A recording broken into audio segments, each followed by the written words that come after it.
Well, it is Wednesday morning, more or less at 10. And so I am more or less going to be relaxing painting on Submarine Wednesday.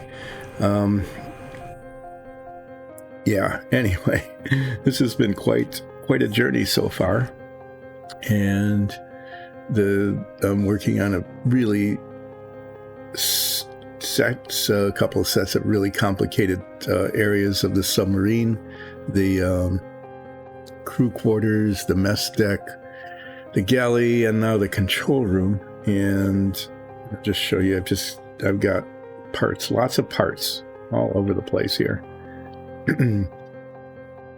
that eventually get put into the submarine, which you very rarely see. Okay, I have to admit, actually seeing the submarine is kind of a rare event. But it's looking like it's getting to the point where I will be doing some submarine stuff today. This goes in, and this goes above it, and then this goes above that. And if you've been watching this stream off and on,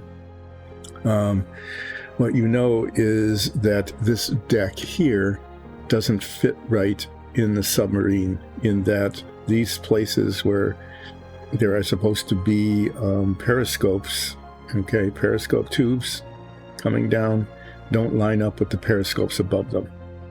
And so what I'm going to end up doing is one of two things.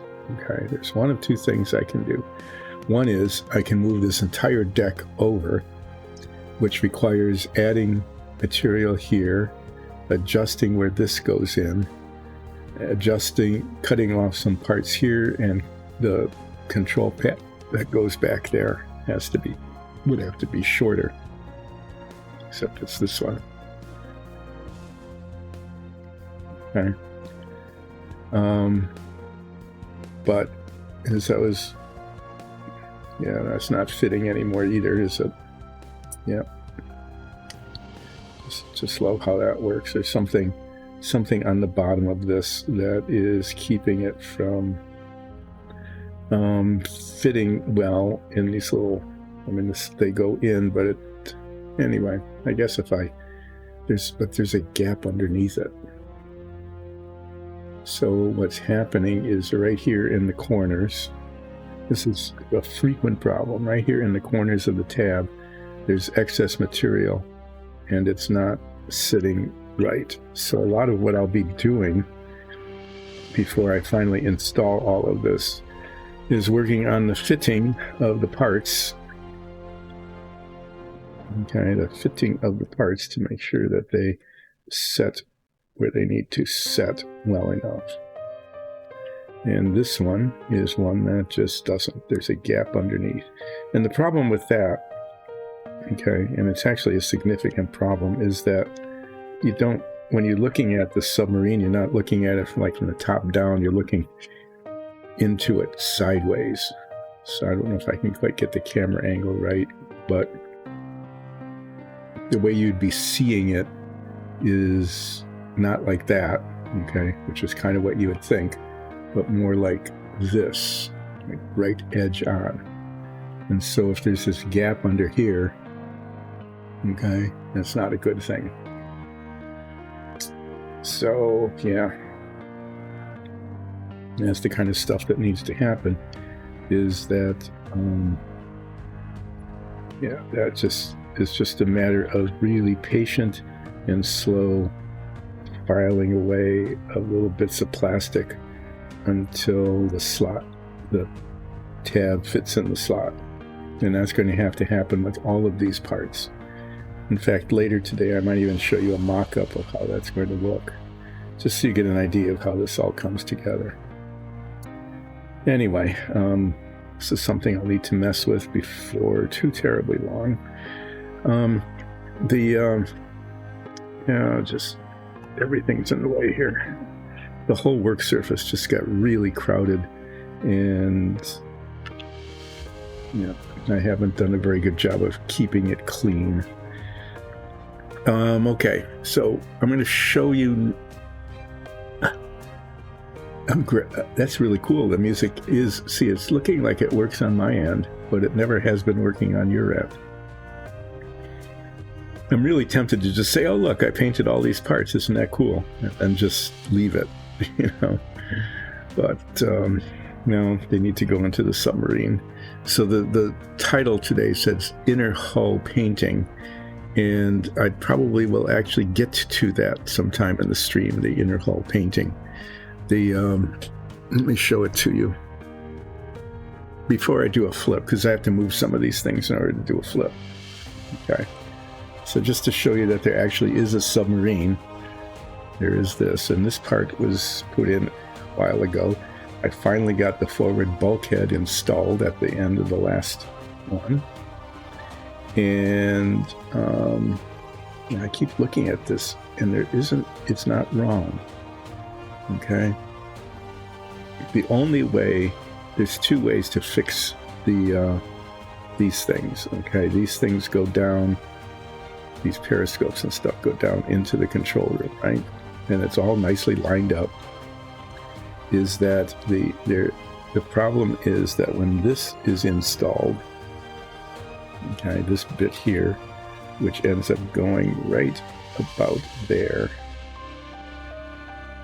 Okay, it's hard to hold it in place. Actually, I'm going to cheat a little bit. This eventually goes back here. Okay, I'll put this into the slot if it fits at all, which it sort of, kind of, maybe does a little bit.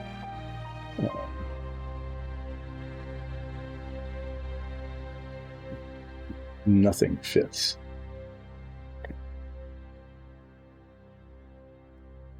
Sure. There we go. So the box says this exquisitely engineered model.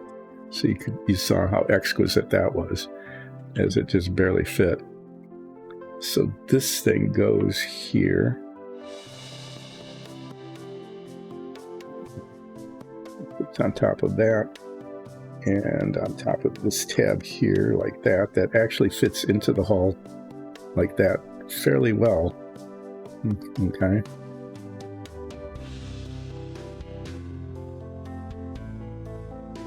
This is somehow protruding too far. But what happens is that when these come down, and you can kind of see it, okay, they're supposed to go into these little holes here, but they are off by quite a lot.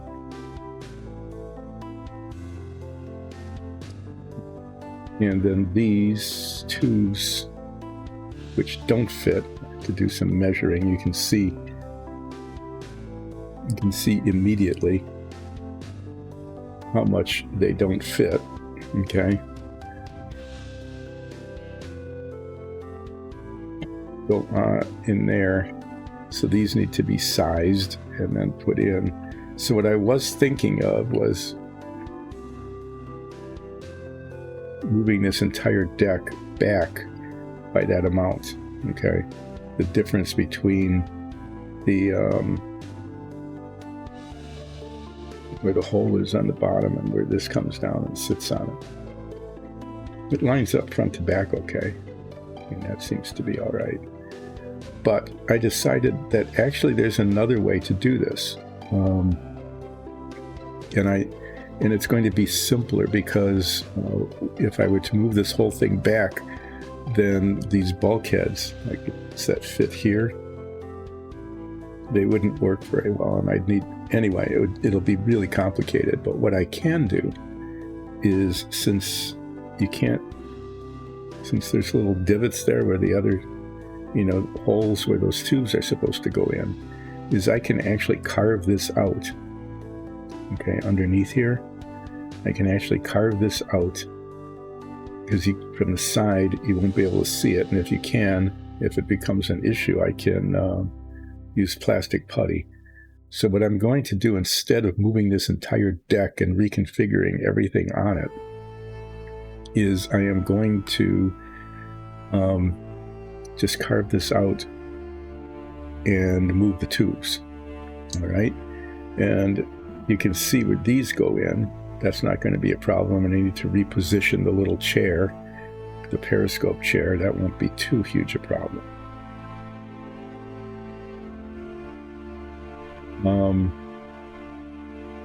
And this last one, which will go over the edge a little bit, is behind a control panel. So you're not going to really see an issue with that.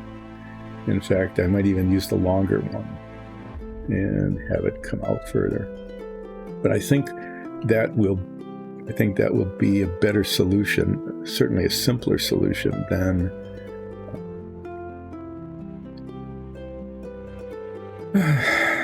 repositioning the entire deck. At least I hope that that's the case.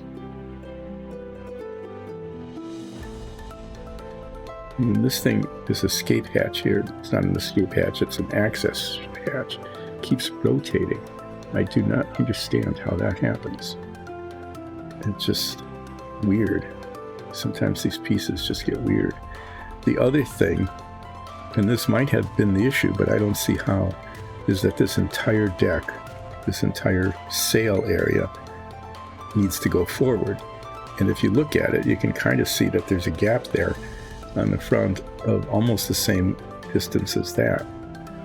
But it's not, you want these things to slide up and down, right?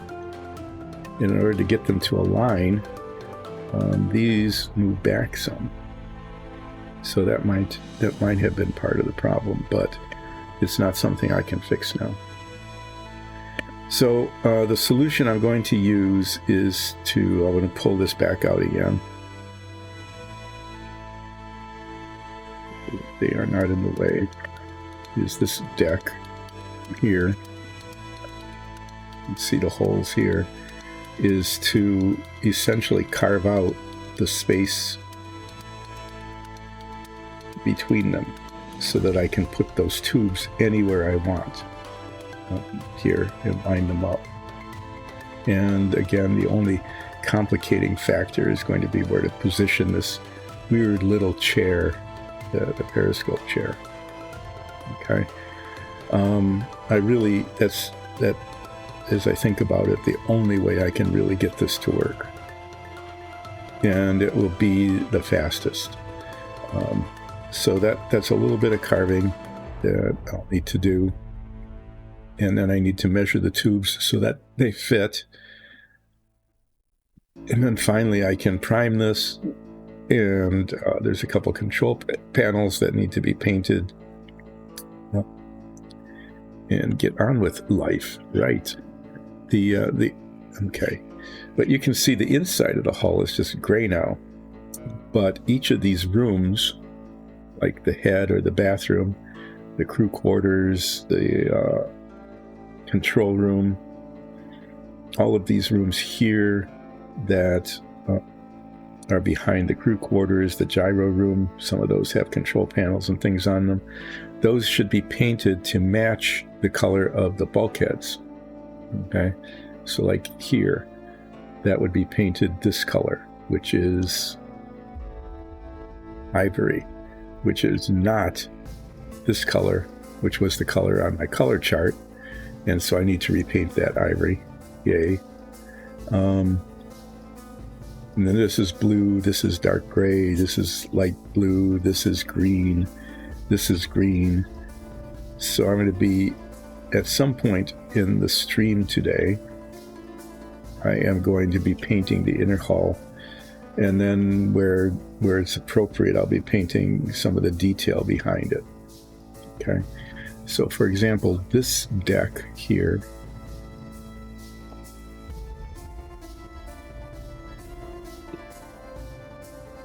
here goes right in here. Just, no, can't do it that way because there's things in the way. But this deck goes there like that. And so the area behind it is painted light blue. I'm going to take this out and just show it to you. Show you how some of this stuff goes together. Okay? Because it's really kind of cool. If you put this together here, this here like that. This is the assembly part is really kind of tricky, because all these things need to line up, and they don't always do that. Okay, that's not fully assembled. I haven't pushed this all the way down into place yet, but you know, it's kind of holding together so you can see how this works. But that's the kind of view that you get, okay, of all of that detailing. Is you can only see it like this mess deck and things. You can only see it directly from the side. So although behind here, behind the mess deck and the officer's wardroom would at least theoretically be painted the light blue color, it doesn't have to be, because the only place that you can actually see through, you can't see past the galley there, okay? That's all stuff back there, and you can't see really past the bunks. So it's only from like this spot forward, right here, that needs to be painted the light blue. This area down here is where this goes. These are the bunks, okay? They go there between these two bulkheads, which are not installed, but will be sometime. Everything that is not, for some reason, not going in right. There we go. There, kind of goes in like that. There, that's where it goes. Okay, you can sort of see behind that. That's painted light blue too. So I'll be painting this basically between these bulkheads, where these slots are, would be light blue, and the deck above. And then this up here is green, light blue, and ivory. This is dark gray, and this is green. So if I actually get around to painting the inner hull today, if I actually begin to do any of that, those are the colors I'll be using. And then you can see, like, there's a control panel there that needs to be painted, and a bunch of stuff up there. But yeah, you start to see how this actually starts to come together, or how it potentially could come together if everything goes okay, which it won't, because why should it start now, right? Yeah, so we'll just take this all apart again. That's why all of this stuff is just sitting here, is that even though some of these decks are pretty well completed, including all the bulkheads and stuff, they can't be assembled until everything's ready to be assembled at once. Yeah, I mean, that is how it is. And then there's just annoying things like these staircases and this little ladder and stuff that need to go in. Anyway, yeah, so eventually, maybe today, sometime, I'll get around to painting some of the inner hull. That would be nice to be able to get some of that done.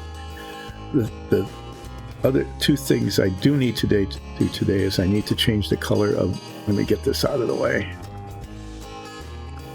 before I break something. I need to change the color of this bulkhead to ivory so that it matches everything else. I put some plastic filler in here because there was a divot, and I need to very, very carefully sand that down. And then I can paint this, the floor color.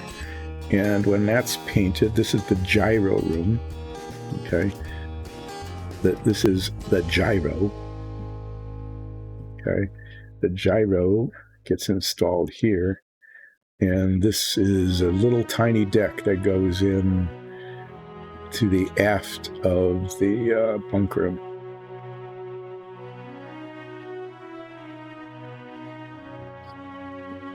There's that. All these pieces.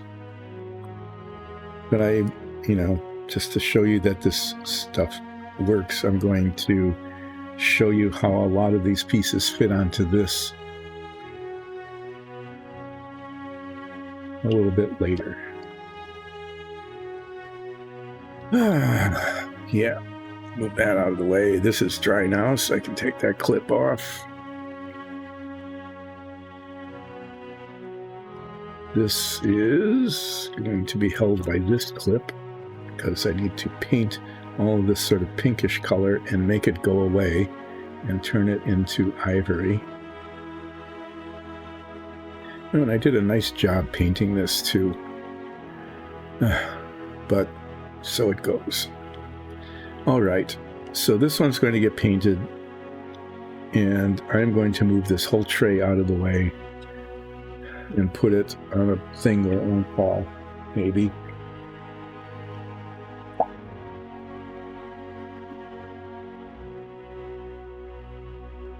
I want to start with this because it's very likely to need 2 coats.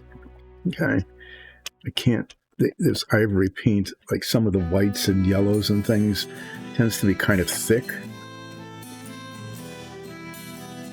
in texture, but not very well pigmented. So I need to put it on. I either need to put it on really thick and hope it levels, or I need to try to get it as even as I can and then do 2 coats because it won't be even to begin with. But first a flip. Here, I can flip this alligator clip, and you can tell which side is which because this clip has a whole tip has a whole bunch of paint on it, and this one doesn't. So we'll do that.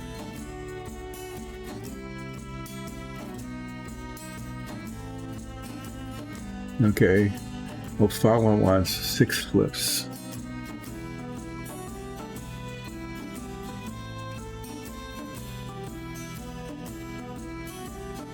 Well, that was fun. Okay, I need some decent brushes. I need to get this out of the way. I have managed to just crowd this work surface really badly. I mean, really, it's not good.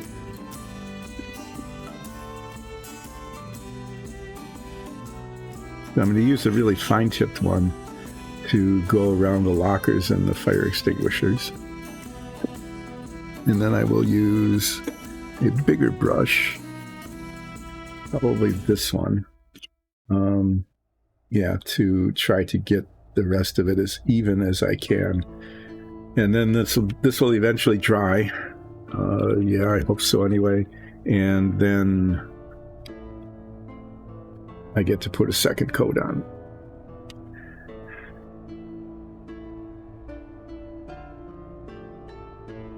Who wants more flips?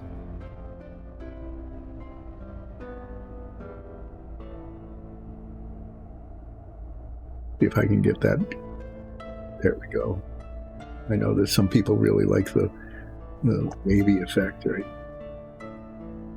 So if anybody's wondering why this is Landris maximus of Sharkandia, it's because I painted a shark last week, and it was supposed to be coming up out of the water, but somebody spent 10,000 viewing points for the right to name it and insisted that it was a land shark, or at least a shark that has now come up onto land, named Landris maximus of Sharkandia.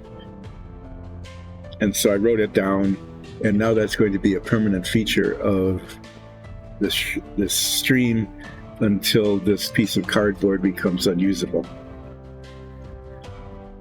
And then once it becomes too covered with paint and other sloppy things, then it'll get replaced, and it won't say that anymore because it'll be a different piece of cardboard.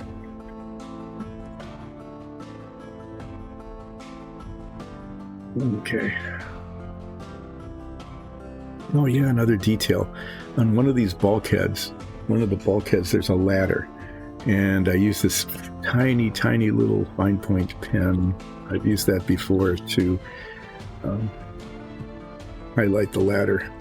So I'm going to put these head magnifiers on now because I need them in order to see where the edges go.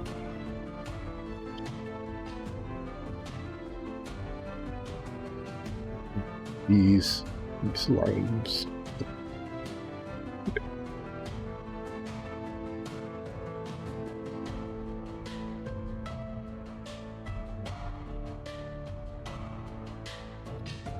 Yep. So this exquisitely engineered model, according to Renoir,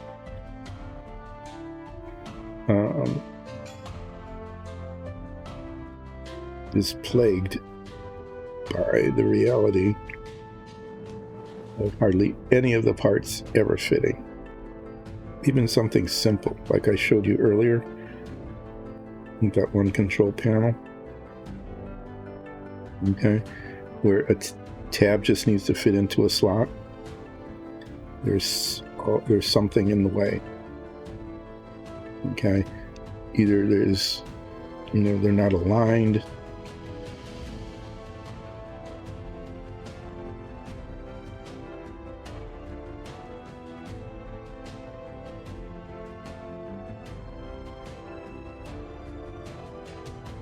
I got that up a little too far onto it.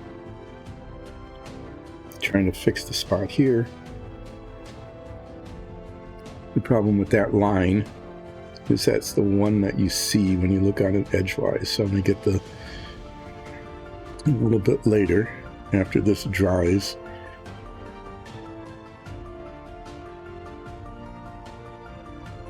that will get out the lacquer color and try to get a tiny dot of paint,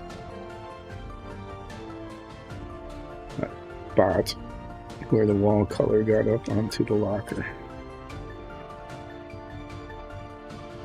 At least that's what I'm going to try to do.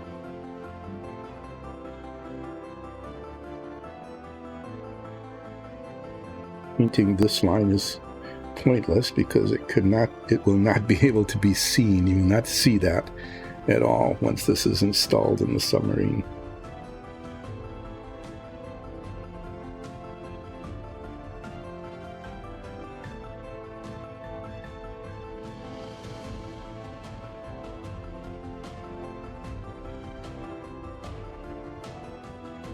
So far, other than that one spot, it hasn't been a disaster.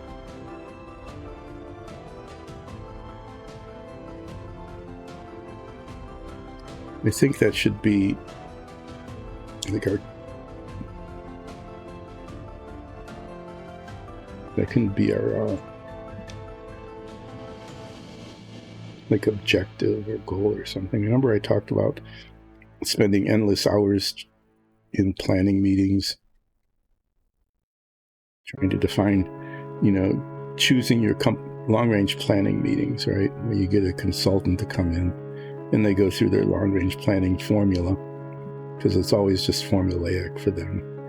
They just change the words to match whatever you're doing compared to what they did last week.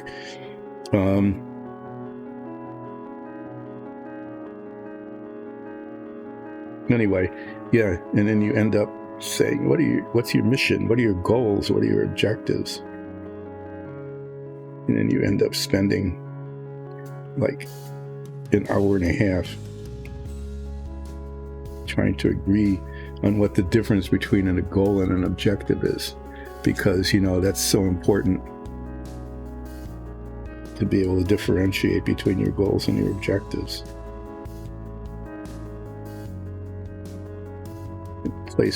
The place I worked at, I kind of ran place a nonprofit for a while.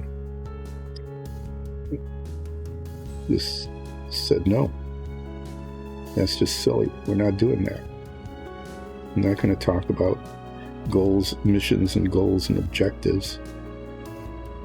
Especially, we're not going to sit around for an hour and a half trying to define the difference between a goal and an objective so that we can put those into the final consultants' reports that we'll never look at again.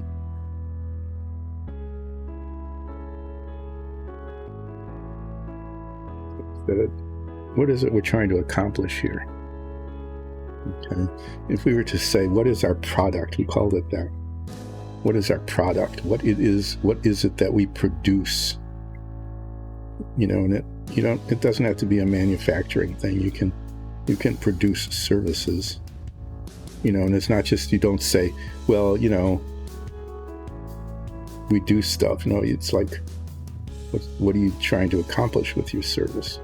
What is your service doing? What is the result, the product, the actual thing? And so we came up with a product statement because we didn't want to mess around trying to define the difference between goals and objectives.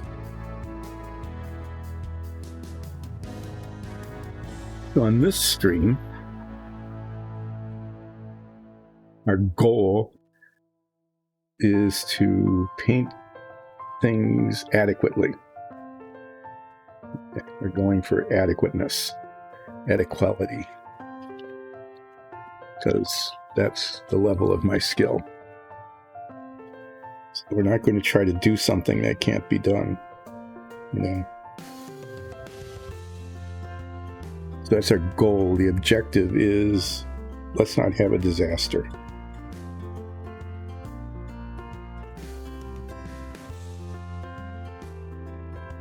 This will take a second coat. It won't be too bad. This is going on. I think maybe I mixed it well this morning. You know, there's nothing better than spending a lot of time on the vortex thing there, spinning it around, vibrating it and shaking it and stuff. Getting it done.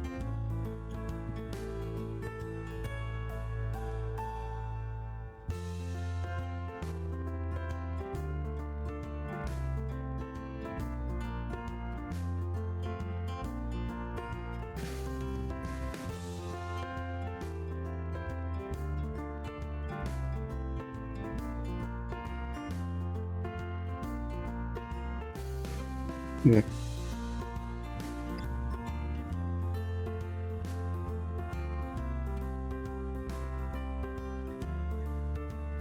Just trying to get kind of even coverage, so when the paint levels itself as it dries, it's got a pretty decent chance of succeeding.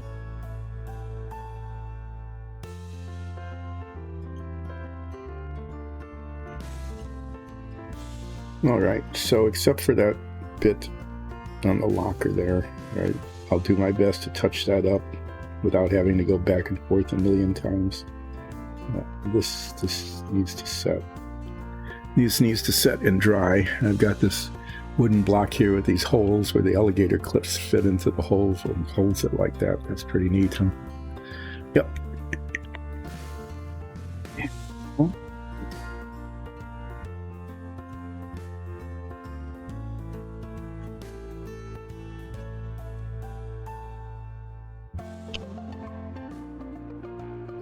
So many little things on this submarine, and it's easy to forget them.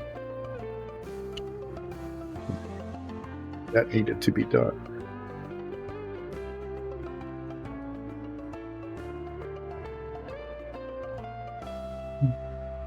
This way, so I'll need this again for the second coat, and then I'll need, I think this is this light sea gray. I think that's the color I'm using for the lockers. I've got this color chart here. Handy dandy, highly sophisticated. I wrote it down, color chart, and I can hardly find things on it, on which I very carefully wrote down the wrong color for the head. It's really ivory, not that. That's the color, I don't know. So I painted it that color, and it wasn't that.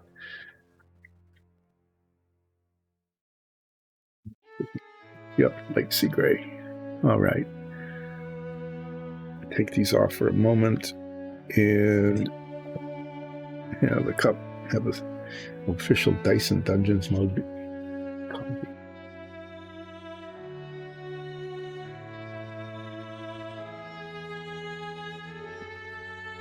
What I'm going to do is this thing here. I couldn't paint the floor last time, even though I wanted to, because there was a nick in the plastic where it had broken off of the tree, and I tried to fill it, and it looks like maybe, I don't know, looks like it didn't come off that well, really. So I'm going to get some sandpaper here, and very gently without trying to, trying not to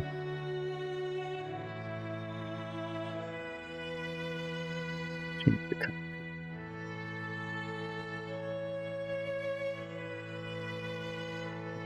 Down to look like it should have originally.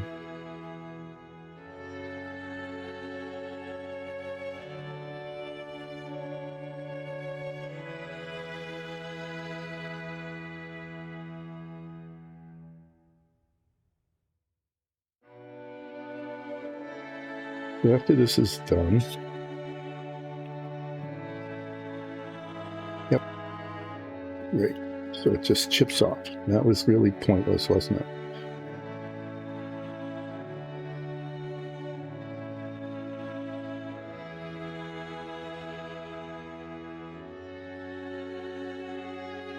Actually, it looks like it's going to be okay.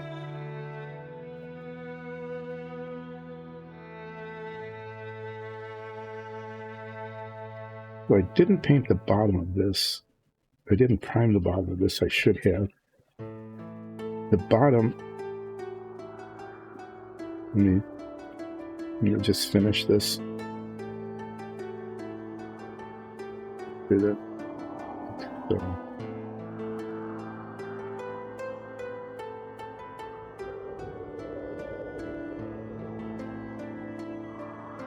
You see, I'm going to put this into the submarine where it goes. I want to see how much of the bottom you can see.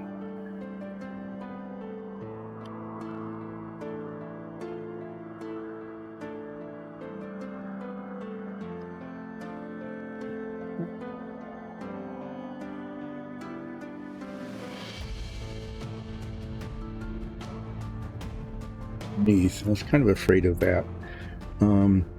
Okay, I'm going to, since I've got some sandpaper out and stuff,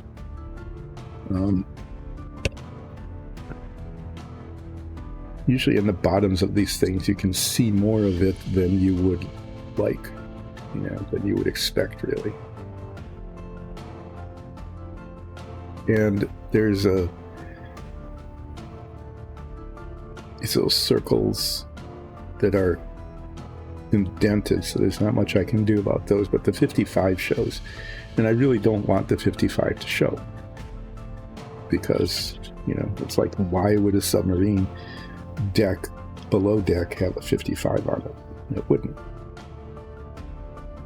So I'm going to sand that off, and then I'm going to paint the bottom of this dark gray. There's a bunch of other stuff that needs to be painted dark gray as well. What I should do, but I probably won't, is paint all of the dark gray things at the same time.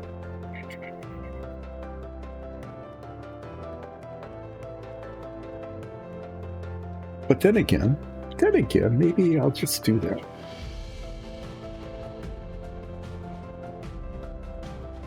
Why not? There aren't that many. Okay, they're in the hull, and I did promise that this would be inner hull painting.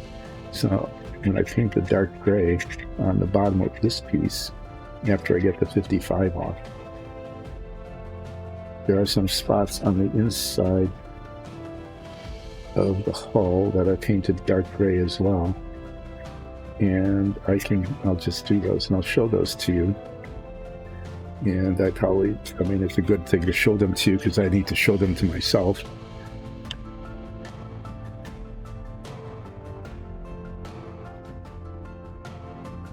And then I can let this dry. Okay. And then hold it. I guess what I need to do is the very, very back of this, the part that goes right up against the back isn't really going to show. So I can do that, and then paint the bottom of this dark gray. That isn't working. Nope.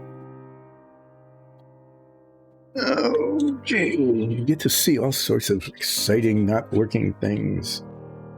There. Let's do that. Use the old handy alligator clips. Get that out of the way because it's a fail. And let's see what gets painted dark gray on the hull.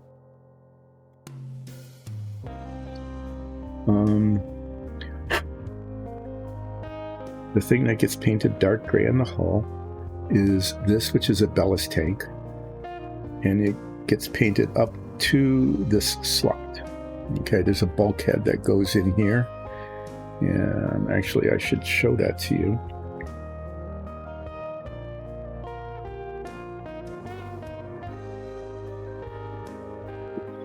Been like this. Right there.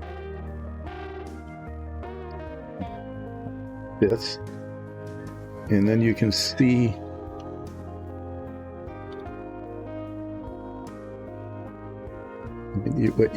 one thing you can see is that although this fits in the slot, okay, you can move it all over the place, and so obviously it's not in line. It goes up. Like that.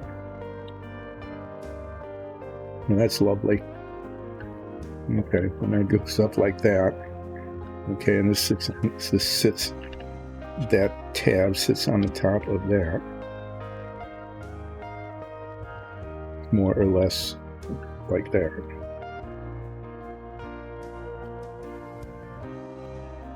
Okay, but right in the back, of course, you know, this doesn't slide all the way in because there's these conduits. And there's a nice break in the conduit here, and here, where the deck goes across. But where this goes in, where it goes up to the back hull, there isn't. There's no break there.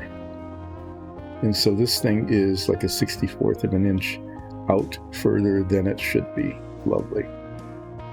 The one in back here doesn't have that problem. There's nothing in the way. But this one does. Yay. I should probably, in fact, do something about that so that the whole thing fits better. Anyway, the dark gray goes right across here, so I'm probably going to put a piece of tape across there, okay, marking where that goes, and then I can paint down and around. And if I, this is the exquisite engineering. The exquisite engineering on this model gives you things like this. So I'm going to exquisitely, since this is going to get painted anyway, exquisitely mark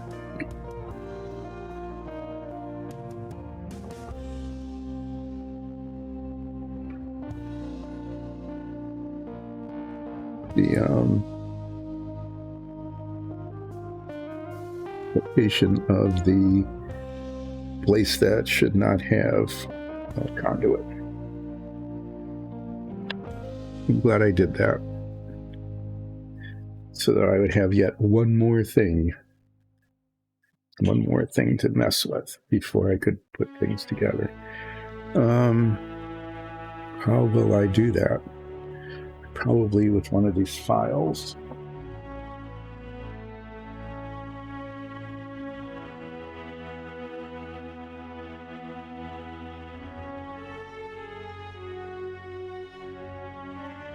Yeah, so what I'm trying to do is right on the inside line there is make these conduits go away.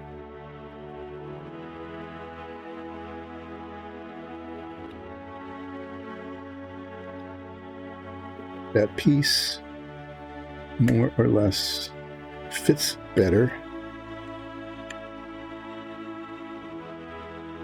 than it does now.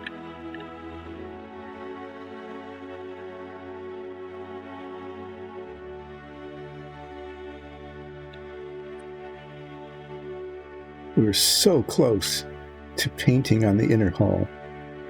So very close to being able to do that until this issue reared its ugly head.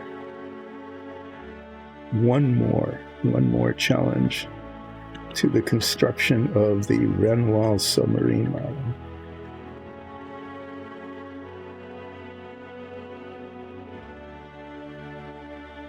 The many challenges that this thing has presented. So the narrative on the instruction sheet about this submarine boasts about the fact that the real submarine, the real George Washington, not this one, not the real George Washington. The real George Washington was a dead president at the time, and it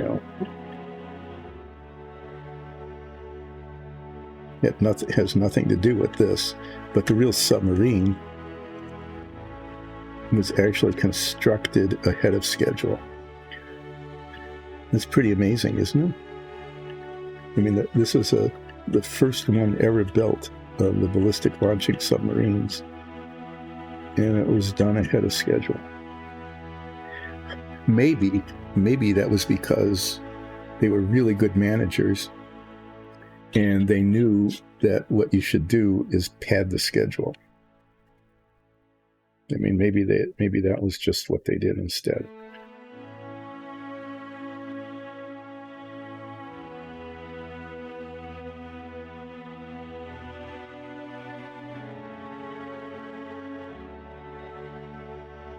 After all of that, why am I still having the same issue?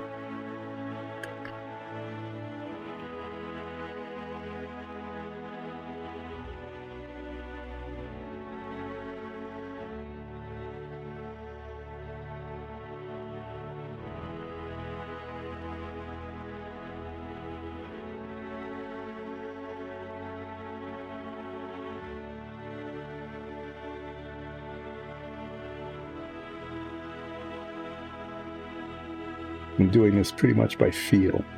Can I feel a lump or a protrusion, or is it gone?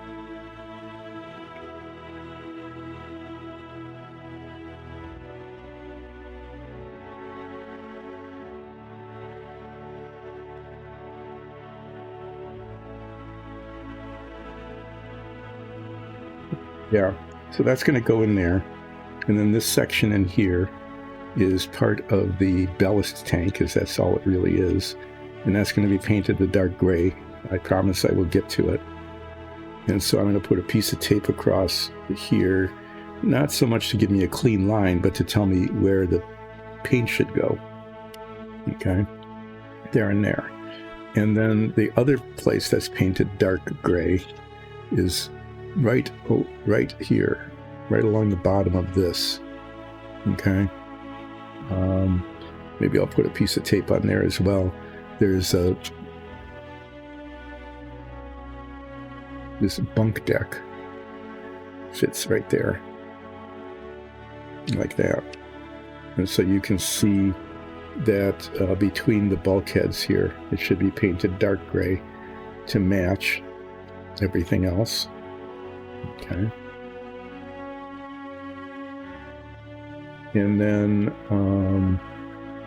that and that. And then under the gyro deck, which has the same sort of height to it, like right along there. So I might put a piece of tape along there as well. And then we'll fit everything to make sure that it's painted correctly. The other thing that needs to be painted dark gray, and this will be a little bit more sensitive, is that the cutaway, the hull cutaway, okay, these edges, I've been painting dark gray, but I just recently installed these, and these need to be painted that as well. And I need to do that without getting paint on either side, so it's just really touching like this dark gray all along here, without getting it onto the paint on the front. This isn't that sensitive here, because it's dark gray up front. In fact, there's some touch-up that needs to be done.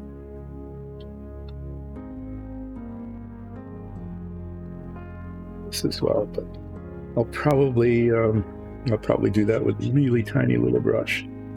So the dark gray goes in this area here, under here and under, well, basically all along the bottom here. And then you can see that there's some filler here. That was another piece that was broken off, just like the one on the deck that I showed you before. That's just sitting here waiting to be painted dark gray. I have to remember to do that.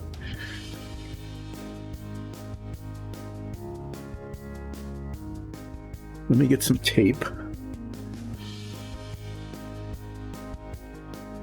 This is fairly, it's only a 1/2 inch, but it's still wider than I need. So I'm going to get a scissors as well. I'll be right back.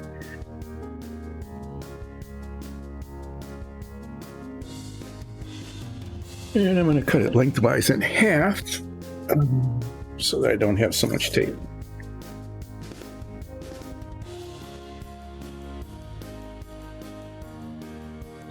And again, I'm not masking this in the sense of creating a sharp line. I'm just putting this in place so I know where to stop painting dark gray, because it's another color that goes on. All of these things here are above them are painted a different color.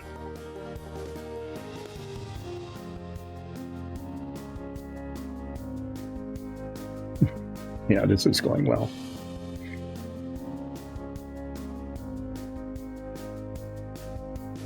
So if the dark gray goes a little too high, if it goes up just a little bit too high, that won't be a real problem.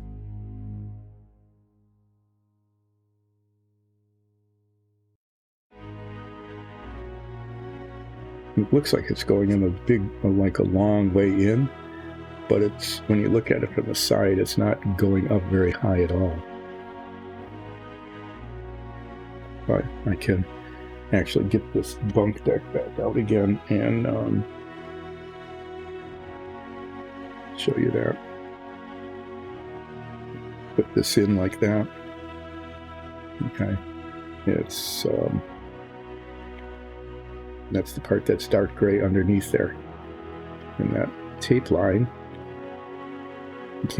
if you can't see the tape, that's pretty good. Okay, tape line will work. Just need a smaller piece. That makes it smaller. Go along here.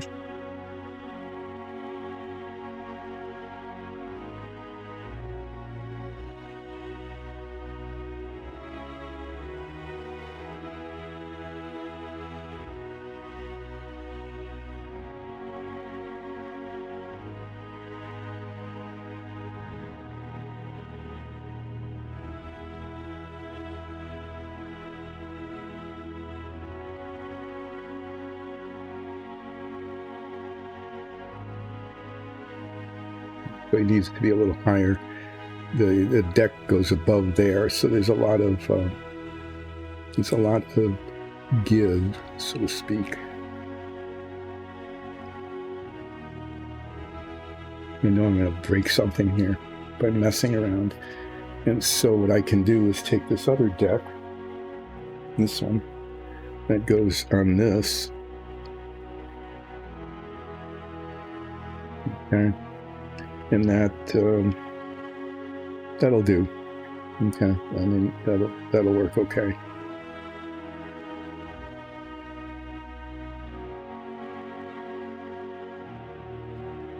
After I fit all these pieces, there's always the inevitable little touch-up. Like, oh, I should have done this, or should have done that, or that should have been painted this, or stuff like that. So I'm just gonna do one here as well.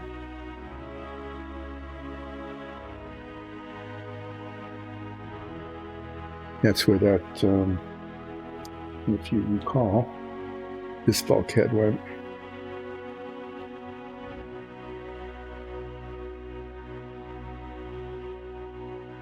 And the way this is, we'll see. Let's put this one that way a little bit further. Just not paint up to the tape. I don't really want to get paint on the tape necessarily because it might peel off later. Okay, so this stuff here on the inside of the tape, that gets painted the dark gray. Let me do that later. That needs to be sanded down. And then very, very, very carefully, indeed, paint the edges of these cutaways, the whole color also. It's pretty good. I've used up an hour, almost an hour of the stream, okay? And what I have done is I put a coat of paint on that. That's it. Pretty good. Pretty good use of not getting painting done. I'm going to be using a fairly big brush to do this. No. Okay. Sorry, that piece of tape went into the area that needed to be painted dark gray. And then I had this really very nice line across, right? Except that very nice line intruded badly onto the ballast tank.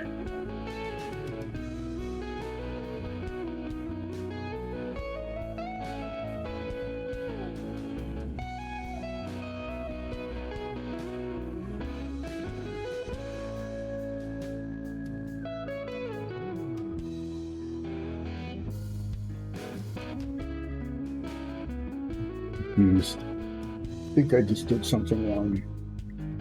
This goes in the slot. Where is it?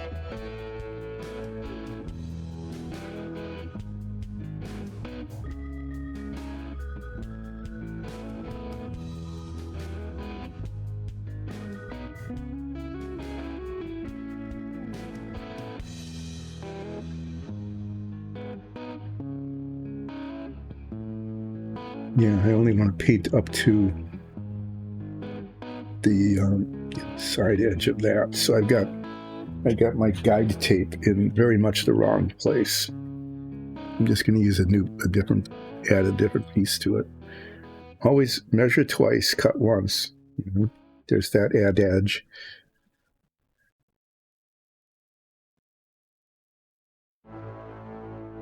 So this is the equivalent of measuring twice. I think, maybe, anyway.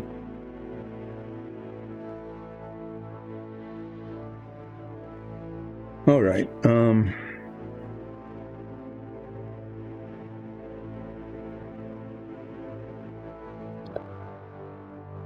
Find the dark gray paint.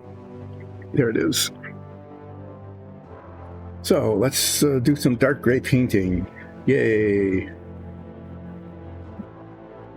This is relaxing painting with Dyson Dungeons. I'm about to actually do what I said I would on the title thing, inner hull painting. I'm going to be putting some paint on the inner hull.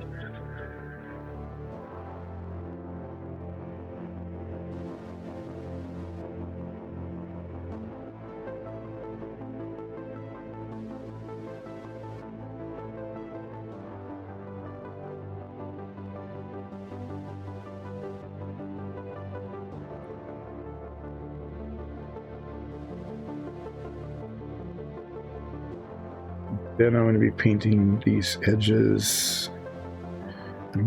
Maybe I'll do those first. I'm going to do those first because if something bad is going to happen, I just want to get it over with. Okay? And that bit is the thing that could be bad. Taking a chance here.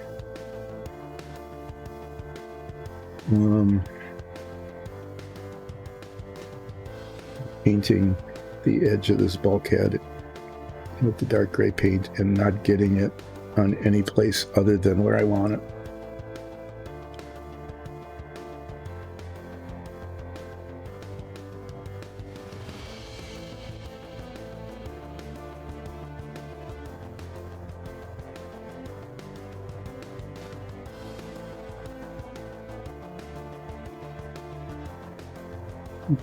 As I'm doing this, I'm realizing, yeah, it's okay.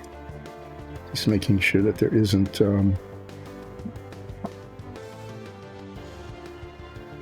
weird raised edges or something that would get in the way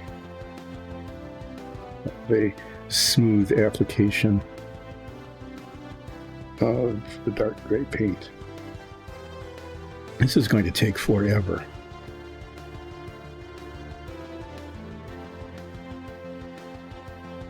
So I'm being like hyper careful. So what often happens here, is, remember our goal was adequately, and our objective was no disaster. Is that this is usually where I take the brush and I bop it into places where I don't want it. And then there's this big splat of dark gray paint somewhere that needs to be touched up, hopefully in a place that could actually be reached.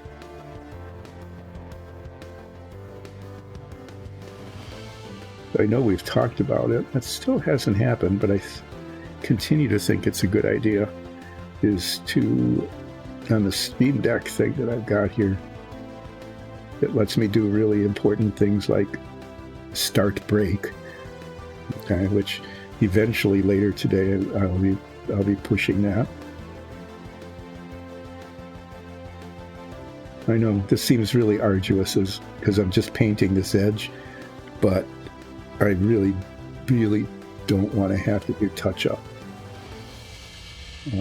on the bulkheads. Really, I don't want to do that.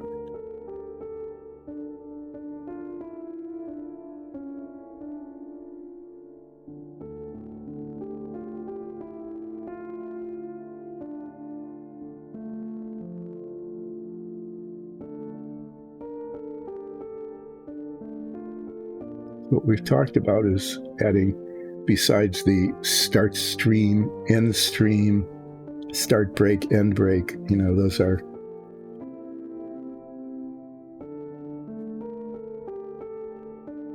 our DM, who also is chief production engineer on all of this. I used to have like eight buttons on the Stream Deck, and one time I pushed the wrong button at the wrong time, and it was like, I will make this simple for you.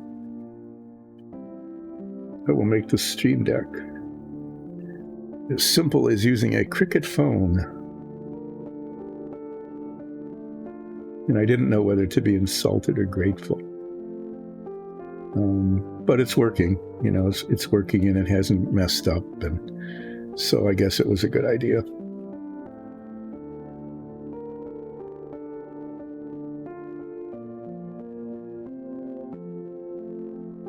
Anyway,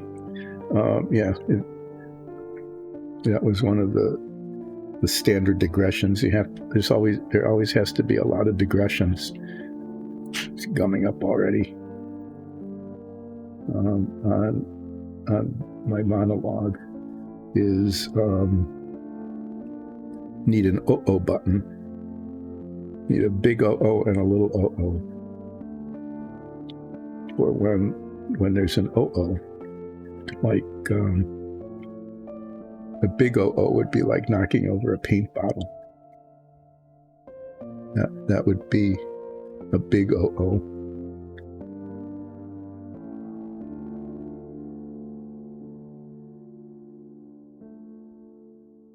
Little O-O would be like bumping,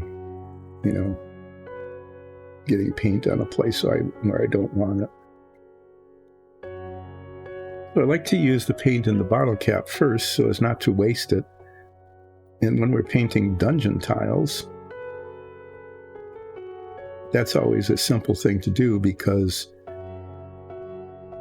the paint in the cap, yeah, I did. I went over the edge a little bit. Not sure if anybody will ever be, you can't really see it. The paint in the cap, lasts for I can get one wall done because there's really not much of it. But when I'm painting little bits like this, it gums up. The solvent comes out of it and it gums up really fast.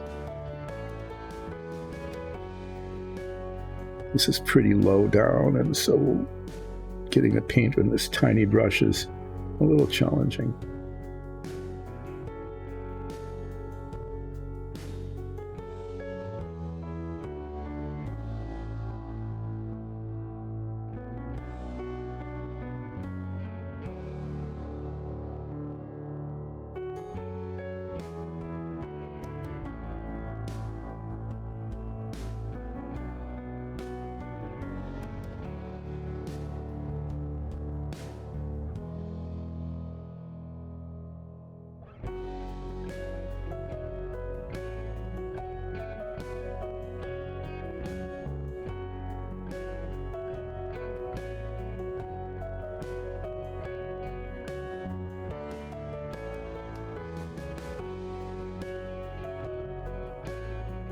Yeah, so something simple like this can take forever.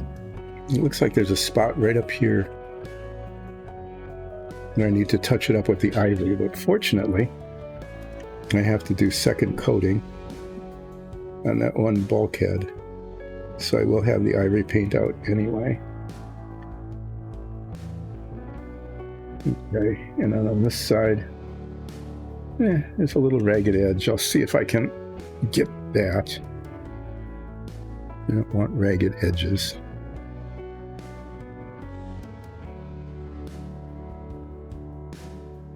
Get the gray paint on there without getting it past the ragged edge.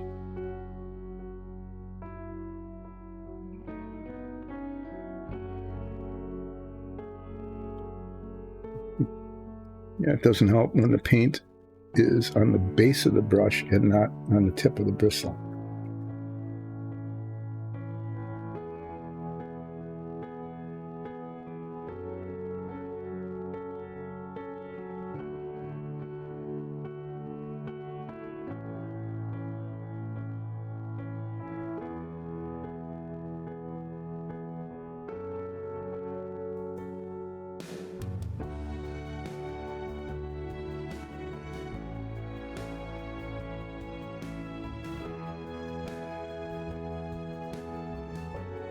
Looks like there's some spots where it would be helpful to just have a little bit of green touch up later.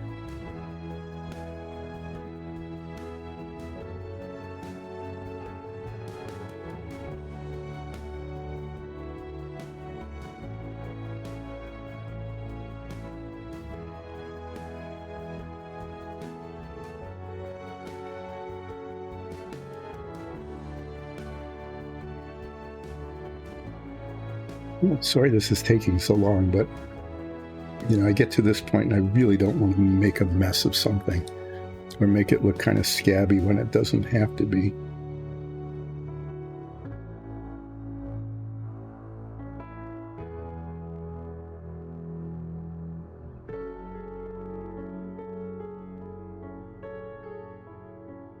And sometimes the difference between adequately and inadequately is a tiny little dot, like a tiny dot of paint,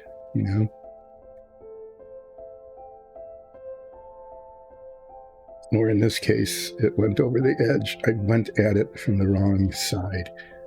That was just a little bit of carelessness.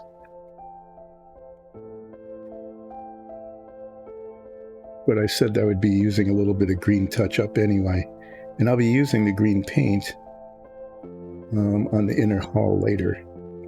I'll just need to remember to come back and check those spots for touching up.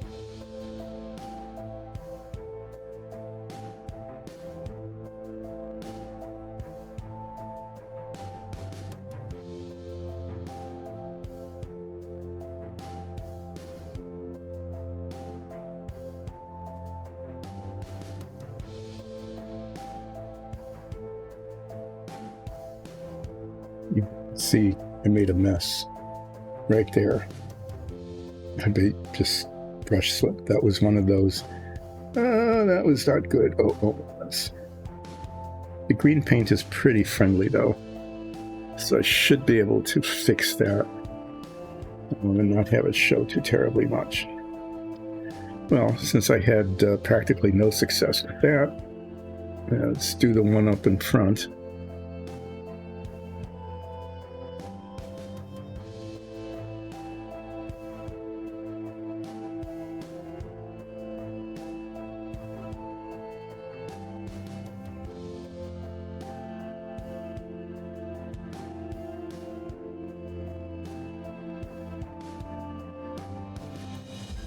And come out in this direction, because this side is dark gray anyway, the forward part of this bulkhead, and so I can paint it like this. Now these escape hatches here, you can see they're kind of scabby looking. The tops of those get painted dark gray as well. And if I'm really brave, maybe I'll just do that now.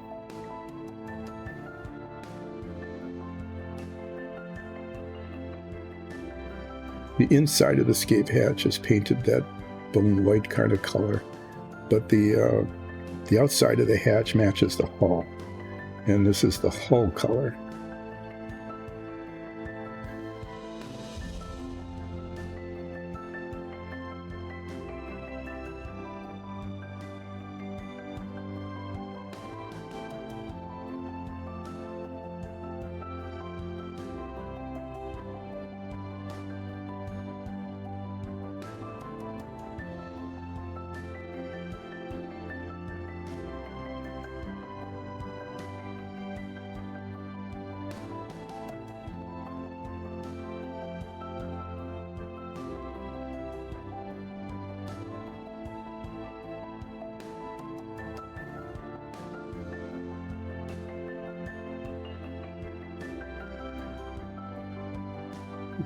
Into radio silence as I make an effort to paint this and make it look not scabby.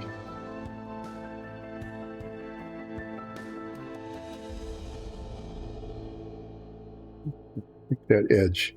The edge is okay. It came out okay. This edge is not good. I need to do something there. And then there were some spots on here. Just a couple of little spots that needed touching up. Okay, but as I look at this edge here, I can see that it's just not very good. So I'm going to try to clean it up.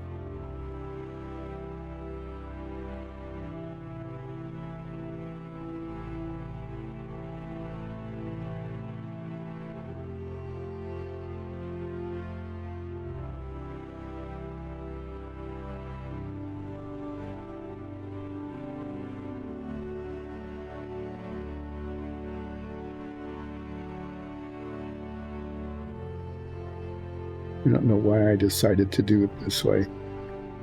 The easier way to have done it would be to just go down to the raw plastic and just sand down the edge.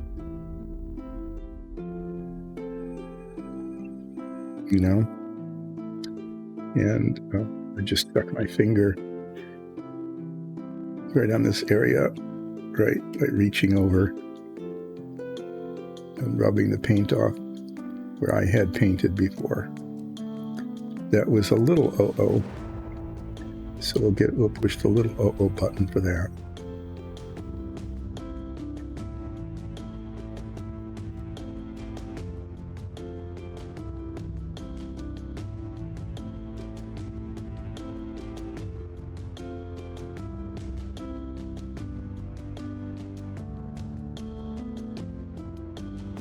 Decided that no, this will be painted the whole color because it'll just look better that way.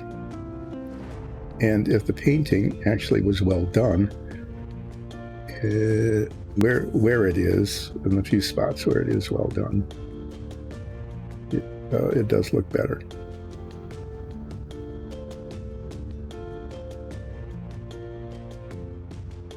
It has to be.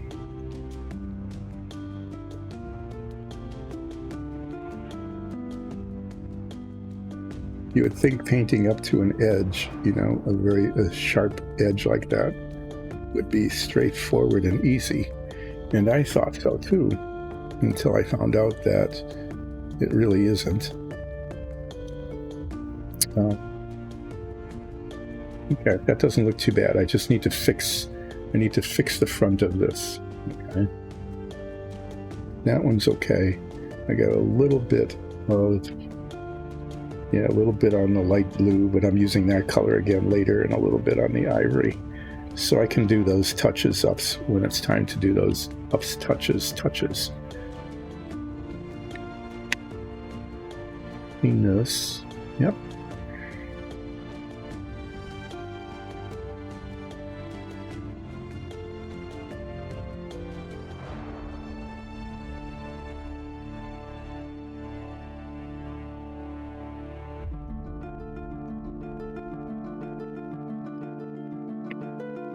Well, that turned out,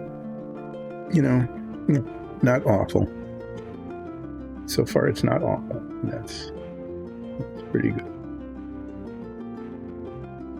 Am I seeing a flaw here? Really?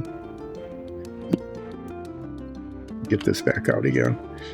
This is something that I did ages ago and I thought was okay, but it's not. Right here, right there, this spot right there. See, this is the part that's not fitting. These two decks. And that right there, that. See, this one fits and that one fits, and then they stop fitting. But in order to get everything lined up so that these would move, they had to move back. And because these are further back, that's why they're not fitting in the deck below. It's right there.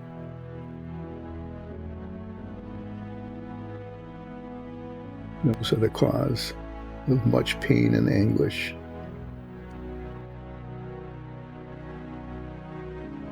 Okay, well, that's better. And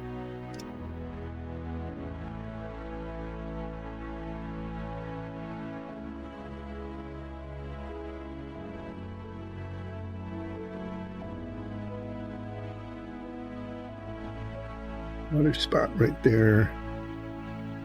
If I can get a drop of paint on it. There.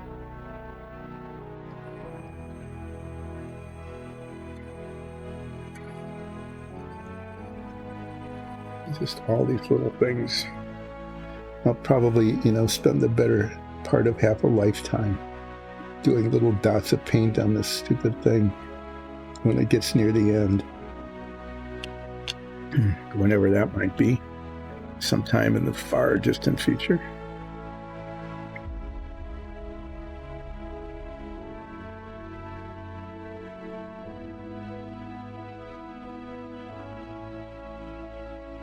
Okay, get a little thing here.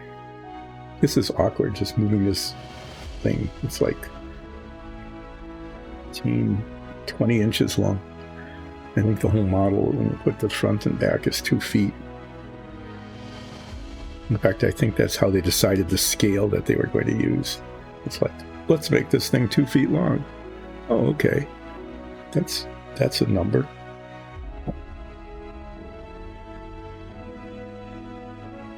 Use it. Is it on camera? Yeah, more or less. So this is, I'm getting to use this big brush, and I'm just painting dark gray. He's here. Because this is like, this area under here is just, it's under the lowest deck. I probably shouldn't have been putting a lot of paint in the slot because I'm going to have to take that out again. That was a dumb thing. A bulkhead fits in there. Okay. And so as I was putting paint in it, I'm just assuring that there is now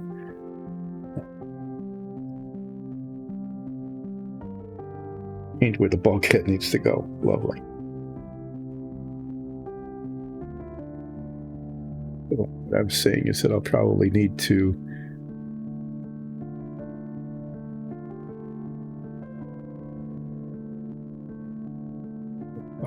scrape that paint out of there so that the bulkhead fits.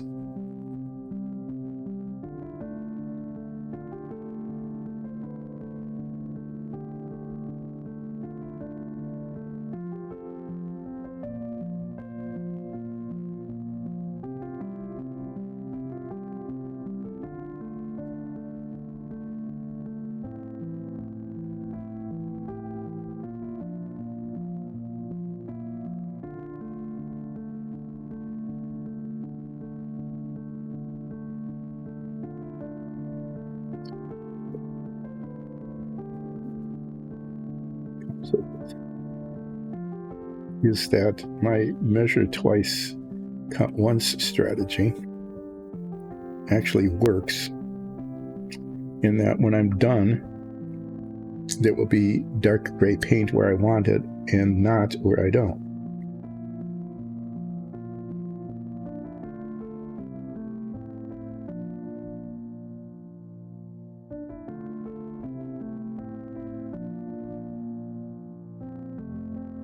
So oftentimes when I'm painting, large surfaces like this, when the paint dries, sometimes you'll end up with spots that didn't get covered. And so I'm going to leave the tape on here and wait for this to dry.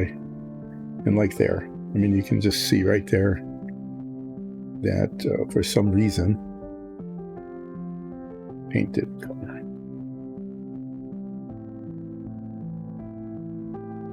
Or there's a little corner.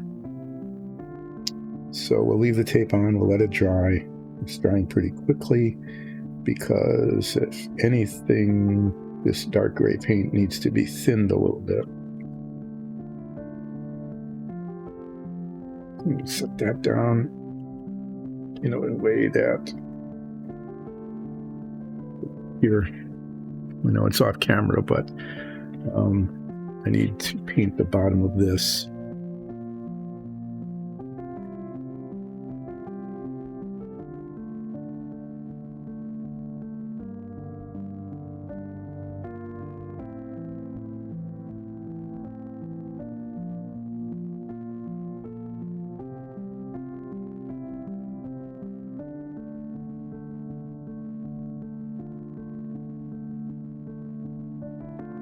Notice how I carefully filled that hole with paint so that the part that is supposed to be cemented in there isn't going to fit now, and I'll have to use the file and clean it out. But I won't do that until after I painted the top. The top is the deck floor, okay? Because as I do that, I'll probably get paint in it from the other direction and it'll be even smaller.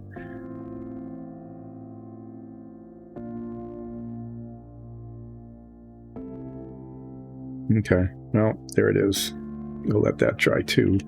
And then I can paint the top of this the floor color.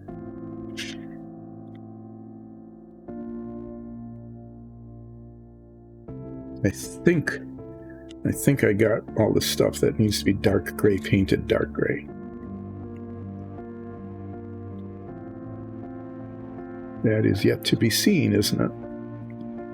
When I put this thing together, I say, oh, everything's ready to go, and I put it together and I find out something's painted the wrong color, whereas the color is not where it needs to be. Not to whine and moan about things, but it seems to be part of how this is going. This whole submarine thing is that it's just been really challenging. When I did this back probably like in 7th or 8th grade in the early 60s, Yeah, it would have been like in 64, 60, yeah, something like that. Maybe 65. I did not get into this detail of painting at all. You know, I didn't paint very much of it. Just left it the gray color. And so, you know, it wasn't as detailed, but it was done.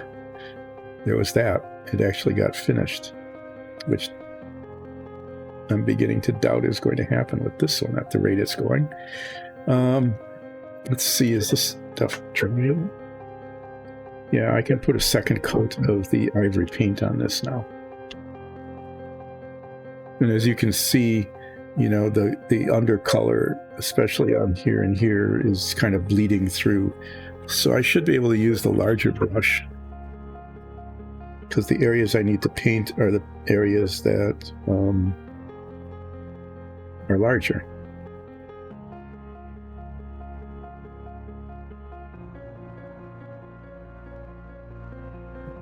That's all about what the dogs are having fun barking at something. So I'm going to paint this in with the ivory paint and give it the second coat that it needs. And then, if you recall, on the hull there was like one or two little spots that needed to be touched up. And I will try to remember to do those. So this also, inner hull painting. Okay. This is the head or the bathroom here. That's the other bulkhead that goes behind it. Is that this needs to be painted in here up to a point. And that point is determined by, I'm just gonna, it would make sense to do that now. Okay. I've got this paint out, but I'm not going to do it even though it makes sense, because in order to find out where that boundary is, I need this bulkhead to be, whatever. I will. Hold on. We will do it. We will be efficient with our use of paint here. And this will require a second coat, so I'll getting the ivory paint out again later. But this, since I've decided I'm going to fix the periscope tube problem by just carving this out and moving the tubes over, as opposed to moving the whole deck, I can do this. This goes here? Yeah, I mean, there's hardly any of this, right? This is like, there's like 80 some people or something on this submarine, and they all get, that's it. That's their head. That's it. That's the bathroom. And so this little spot in here, back here,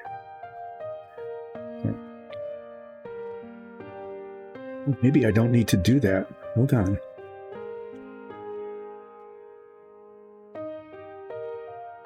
Let's see how this goes. This piece goes here. Okay, like that.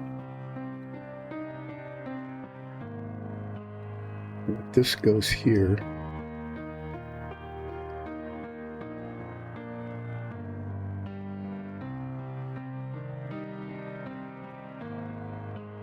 Like that.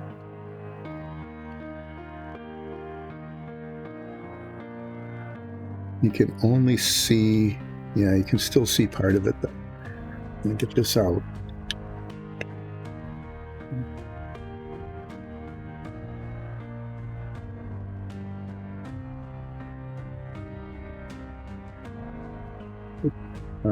Nah.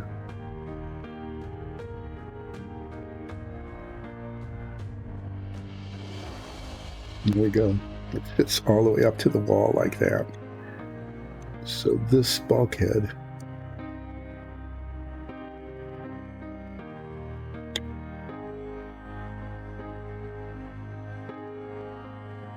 is actually the way I should do it. It's not the coolest thing in the world, okay? It's not great. But See where that goes like that? I'm going to just take this and paint it.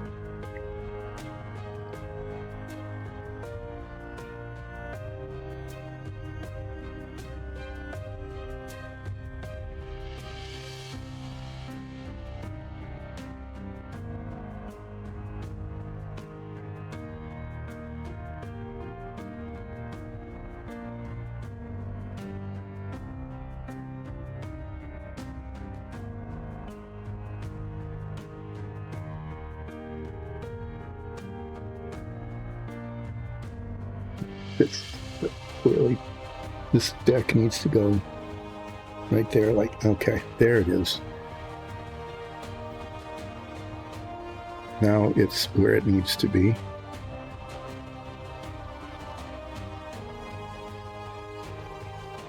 Now I know where the line is. I have to paint that again. Dark gray. Okay, but there. That's where it is. That was just, that was really sloppy and everything, but now it is where it should be.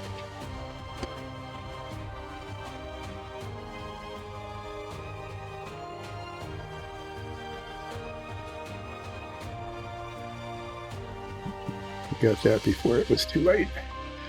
That was not the smoothest thing in the world, but there it is. That's where the line goes.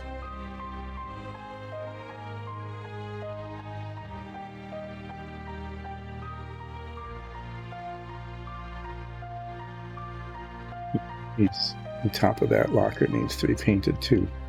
Okay, back to this.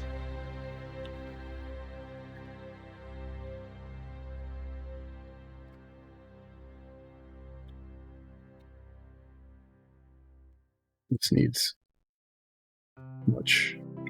definitely needs a second coat, as the color's not right at all without it.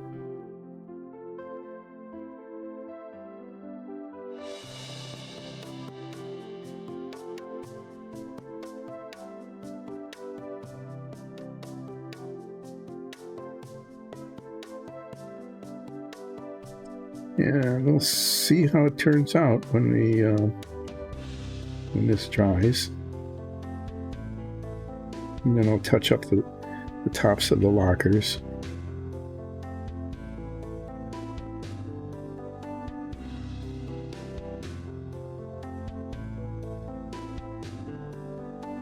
That there.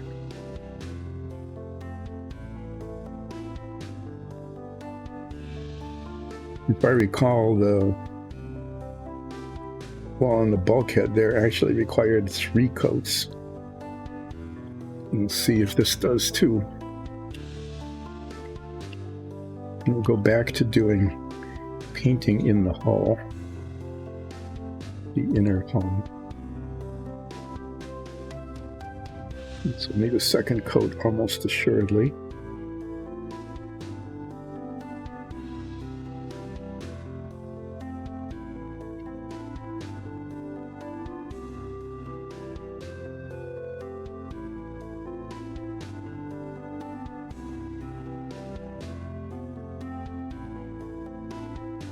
At least I figured out, where it needs to go.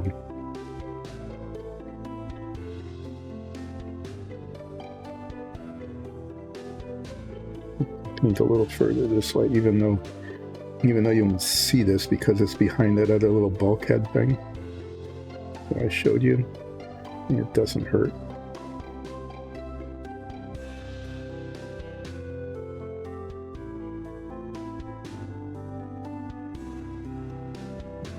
Another coat, but if we recall, there was some little spots here that needed to be touched up. Get out the tiny brush again.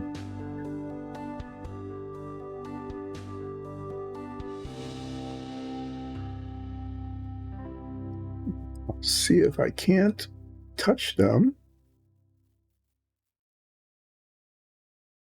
Just that little bit of touching that they need to be touched.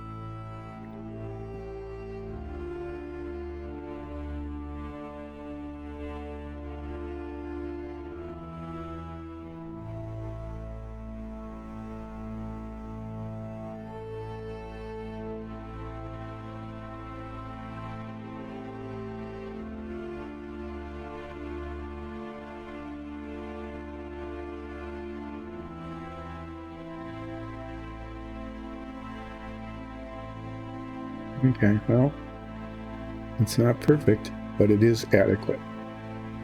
Okay, yeah, so that's going to need more. Definitely a second, maybe even a third coat. This one, I put a lot of paint on there, so it's not too bad. It probably wouldn't hurt to have another coat. That might even need a third. Get this. Oh yeah, and I got paint all over the gray there.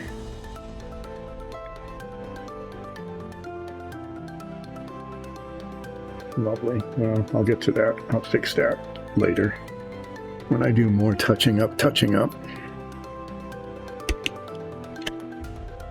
But that ivory needs to dry before I can get very far along.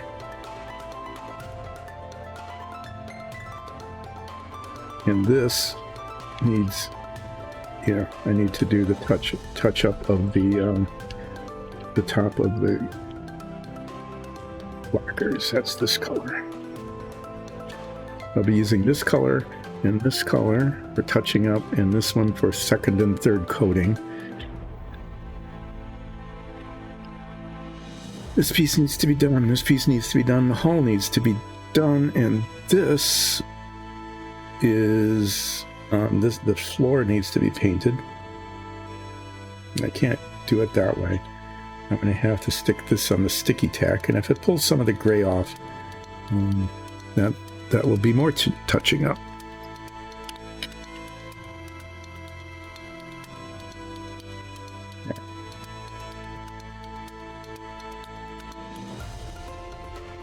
The floor of the servo room, the gyro room, I'm going to paint the same color as the decks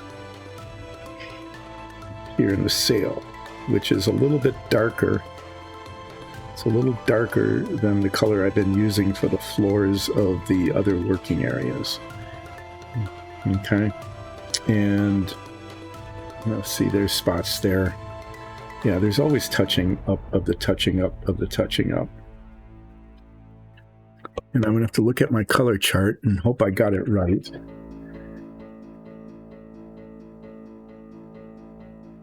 Brown. Yep, that's a good color.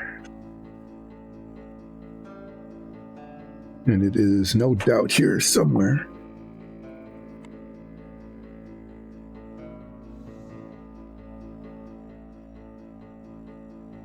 There it is. So this will require a little brush to go around the control panel thing, and then I'll use a big brush to finish it off.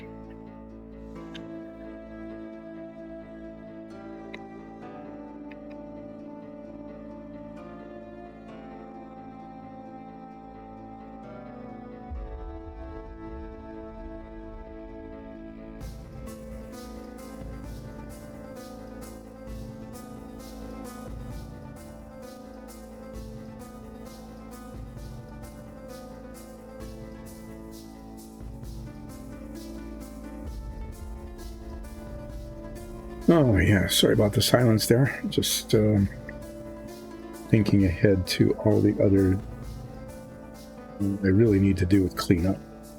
Keep saying that almost every time. There are things I say almost every time, and almost every time I don't.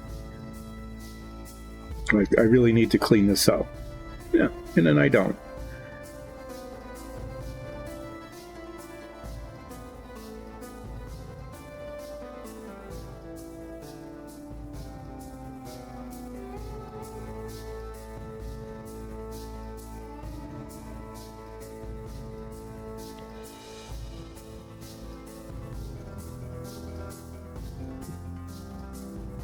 Good.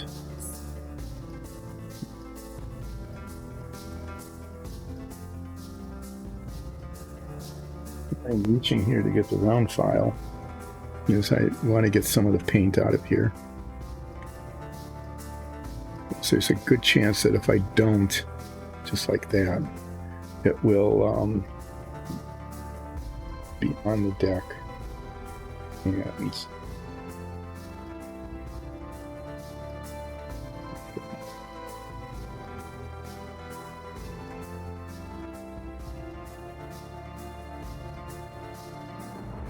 Later it'll cause a problem because it will get in the way of the piece fitting. But if there's wet paint in there and it comes up, it will make that very yucky. And it might have to then do drastic things like sand it down and repaint it.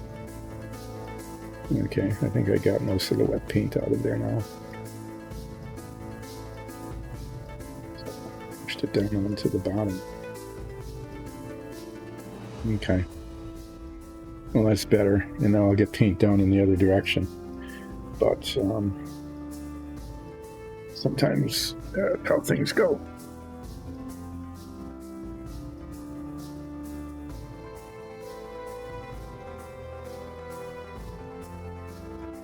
As you can see, I just sort of, made a mess of things here. Always keep your work surface clear and clean, like I'm not, because then it's less likely that you'll knock something over or get paint on a place you don't want to. So following the tradition of this is sometimes very much how not to do things, and show you how not to keep your work surface clean.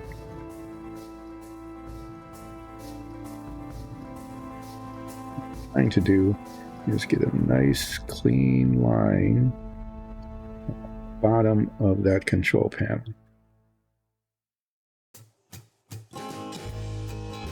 That's not too bad.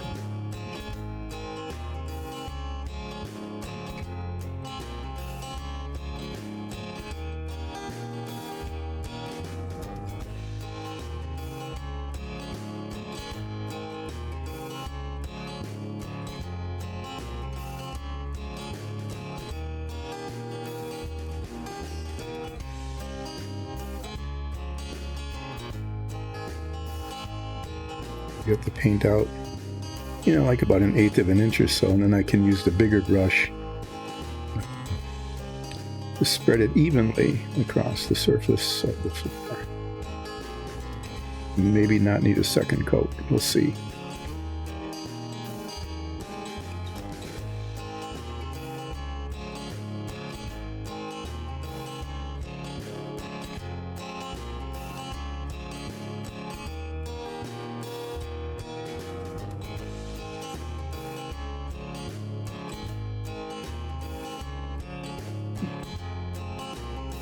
I get this floor done. Still going to be careful on the back, even though this will be like 100% invisible.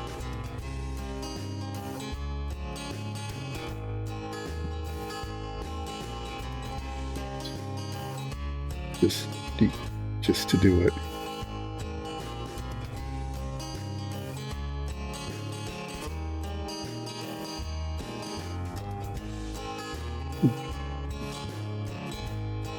Just sit in the water because the bristles will get gummed up.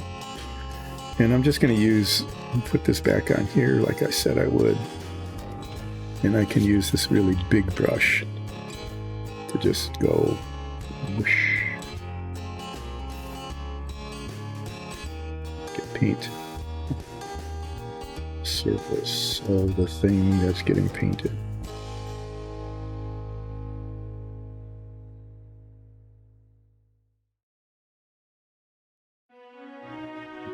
Dust and dirt on it and have a weird lump thing.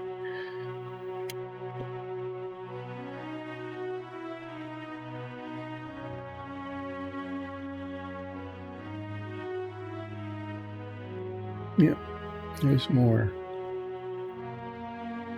So let this dry and see how it looks. If it looks okay, it will be done. If it doesn't, it will need a second coat. Right now, it looks like it's covering pretty well. Put that here. And try to get this brush clean.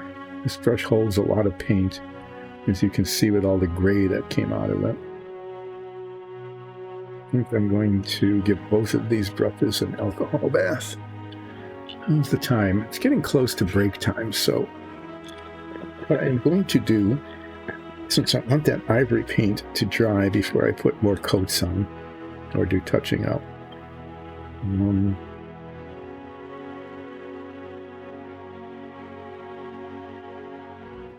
Just doing the dark gray touch-up at the moment because I'm going to be putting the second or third coat of ivory on the inner hull.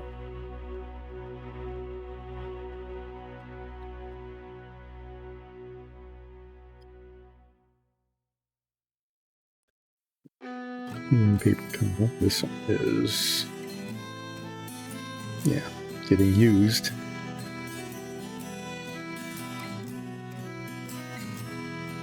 What we'll do before the break is go over some of the things that need to be done after break. This is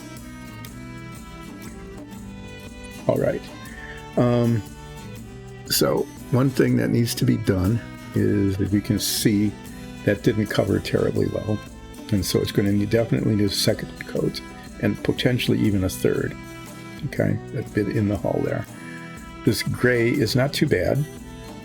Okay, what I'm going to do is fit the deck back onto here because it looks like this is a little too low, and that's going to show. In fact, I can do that right now.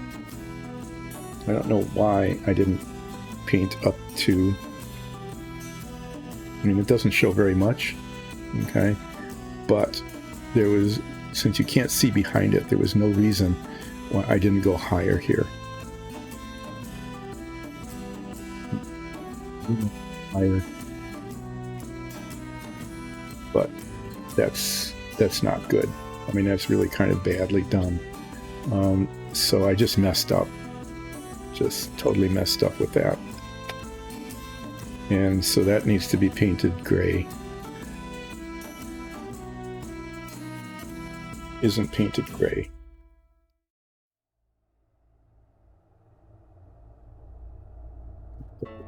Take that tape off. Well, I'll paint up to it. Oh, here. I'm going to take that tape off, except maybe for that right at the very tip. Maybe not even that. Yeah, but that was just what I was thinking. I needed to paint up to that line, and I did, and that has to be done. But there's little areas of touch-up here and there, where the gray paint isn't really covering that well. And then I'll be doing that later after the second coat of ivory dries, because this needs to be touched up here with the gray paint also. But this tape doesn't need to be here anymore. I know where the line is, and I'll test that line also. Do these. I have a little time before break, so this is a good time to just test these things, right?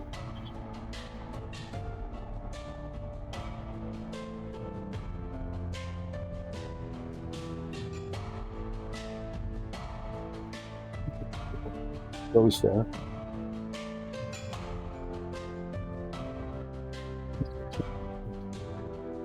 Well, there's just so many weird pieces that fit in so many weird ways. And then oftentimes just don't. Okay, it's just like, nope, not gonna fit.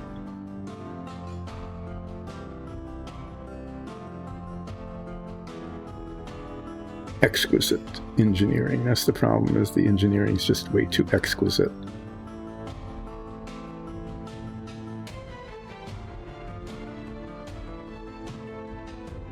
Assuming that that's kind of rotated correctly, that's a good line for that paint, for the gray paint there. Okay. And then this goes here.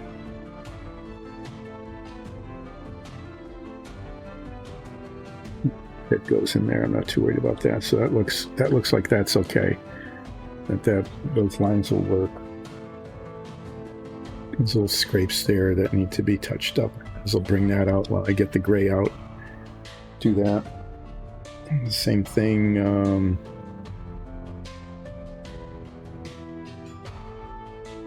Yeah, on the edge that shows. It goes in. This one goes here. It goes in there. And that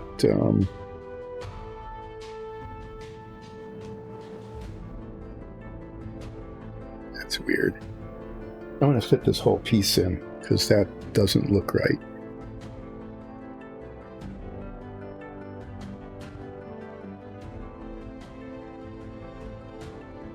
But I think what's happened here is that this needs to be painted dark gray down here too.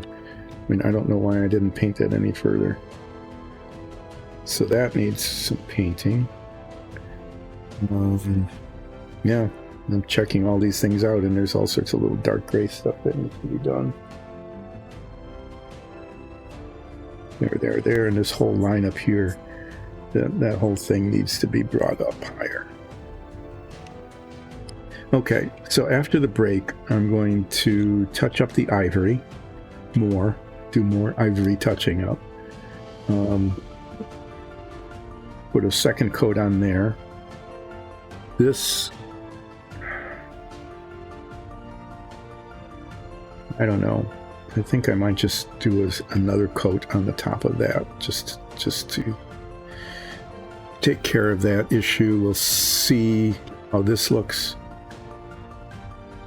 I think I might put a third coat on here. It ends up looking really uneven.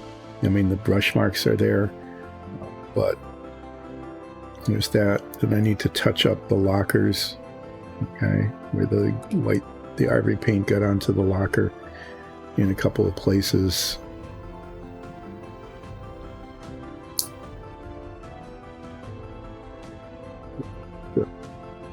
Fix it. So it doesn't look uneven. I might just find things back and forth until I get it right.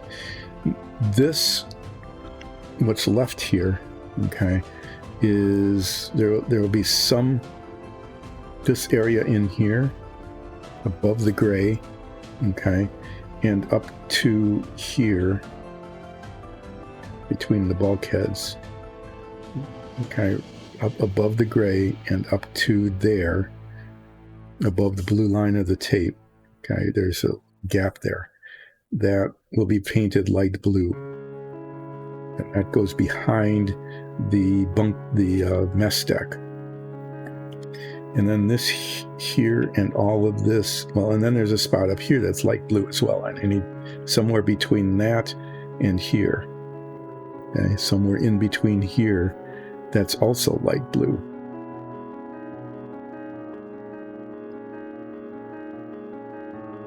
And I think I'll paint that before I paint the green.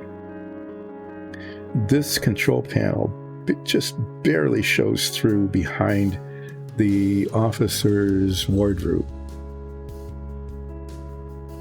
Is the camera out of focus?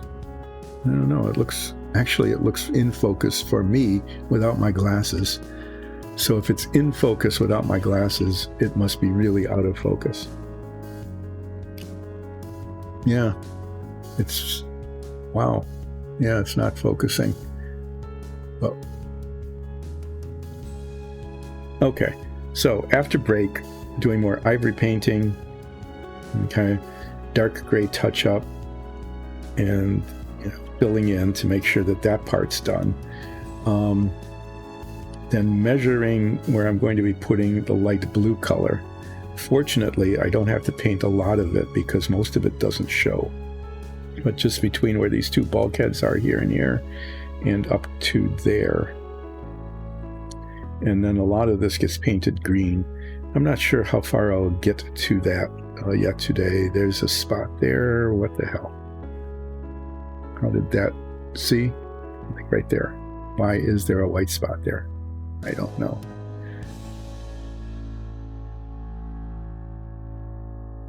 Yeah, going on that, there's also, of course there's always something on this side of this bulkhead, painted light blue, which is the color of the inside of the missile launching area, missile tube area, is this ladder. And what I've been doing with these ladders is using a very, very fine tipped pen, fine pointed felt tip pen, and catching all the rungs. I'm going to try to do that. I'll try to do that after break as well. Maybe I'll do the ivory paint first because I want that to dry. Okay. And while that's drying, I'll attempt the ladder. I'm just putting all these pieces out so that there's a mess, so that you can see all the stuff that I'll be working on when I get back. You know, this ivory paint is really being... I'm glad there is only this one tiny little room on the entire submarine that uses this color.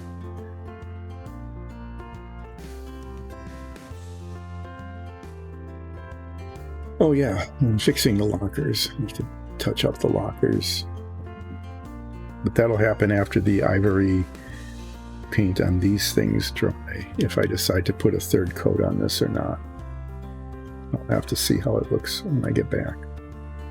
There's some spots, like right up here, that I didn't get with the second coat.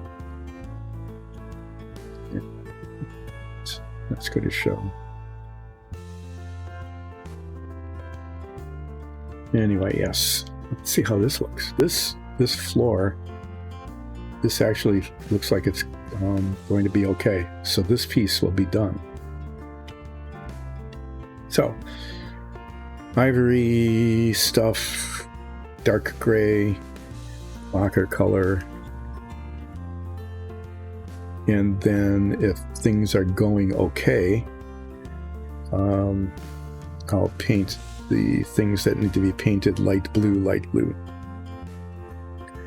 And this, I'm just going to take this off. The space behind this, I'll show it to you again. This is why I'm kind of upset that I didn't get the paint up high enough. It's just so dumb. Is that this deck fits here like this, right along the top of that ledge, okay? And when the other deck's on top of it, you can see absolutely nothing behind it, okay? Absolutely nothing. And so I could get this gray paint all the way up to there. And it will be gray where it needs to be gray, and you'll never see any problem behind all of that other stuff. It was like, wow, that was just incompetent, really.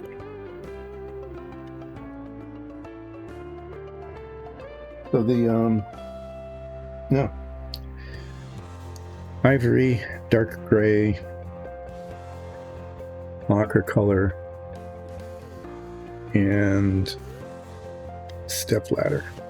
Those are the things I will be working on after the break, and then if things go pretty well, if they go okay, I'm going to be painting the light blue up between these bulkheads here up to this level.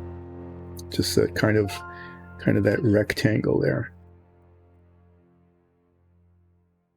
Okay. And then the rest of this, oh yeah, and then there's that area there that I keep saying I can't forget. Don't forget that. Don't forget that, I say. And then I keep forgetting it. Is that this goes here. Okay, and when that goes on, and this fits more or less there, okay, see where that is? It goes right up to pretty much the edge of the sail or the conning tower. Light blue goes from the ivory to there, behind the bunks. And I could actually just mark that. But it's right there, right on this edge of that. And that fits in there pretty well. There's a bunch of bunks that go in there. And lockers, a whole lot of lockers for some reason.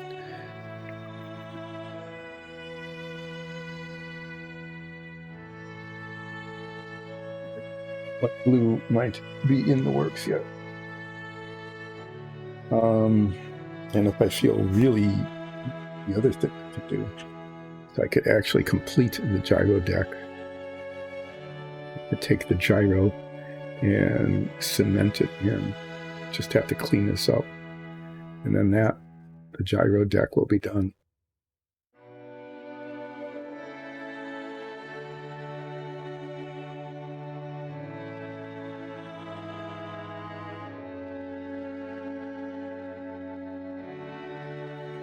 That's what it is. It's the gyro deck. It spins around on the inside of that gyroing.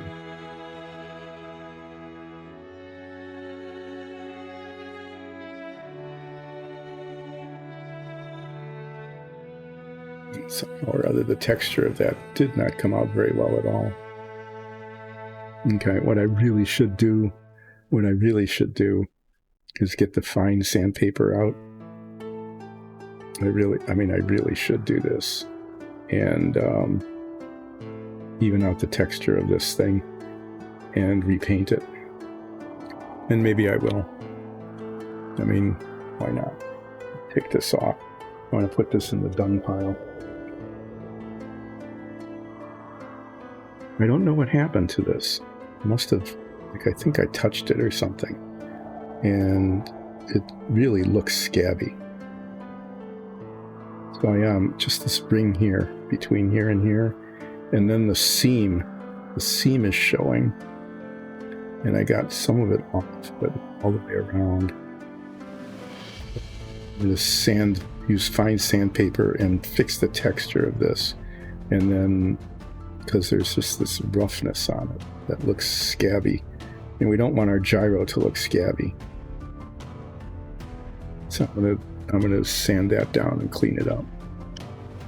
Yeah, so that's the stuff that'll be happening. I'm going to put this up out of the way, put the dust cover back on, take a break, come back, and do those things I said I was going to try to do.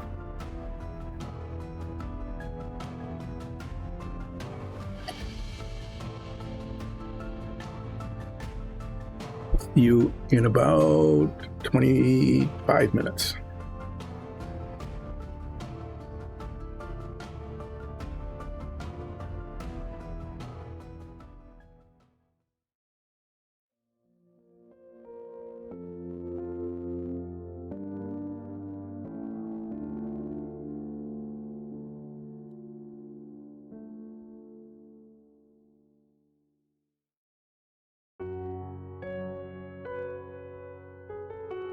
Okay. There's always something, and so there was. So the camera wasn't focusing, but the music was sort of working.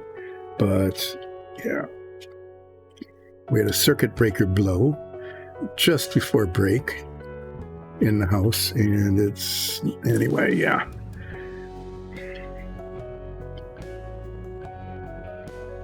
So it always seems like just, at a time when you don't want things to be happening, things happen, and there's hardly ever really exciting good news. It's like, oh, I didn't even buy a lottery ticket, but I just won the lottery, that kind of thing. I don't know why that doesn't happen, but it just doesn't seem to. Yeah, so I was going to do some ivory paint, second coating and touching up. So let's get this stirred up. And then we have a cat. The cat has this, is there stress? Stress detector. It's really amazing.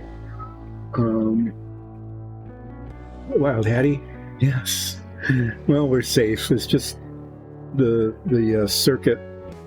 The circuit that blew runs two of our computers. And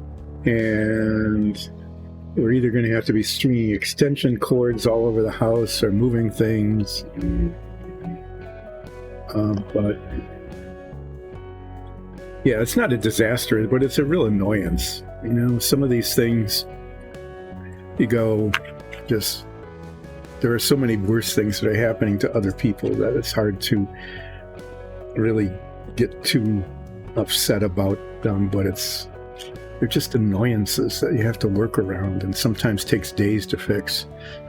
And that's kind of what's happening with this, is that it's just, electricians are really busy. They can't get to you right away. I'm not really sure when, sometime in the future, maybe, probably sometime in the future, that kind of thing. What's this?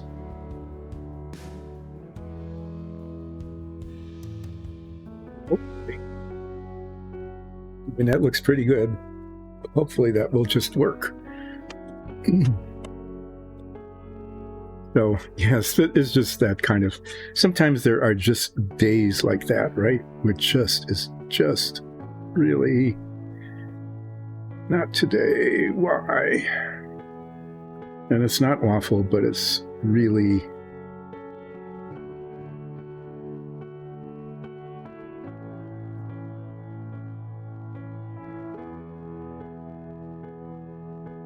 That is what's happened here.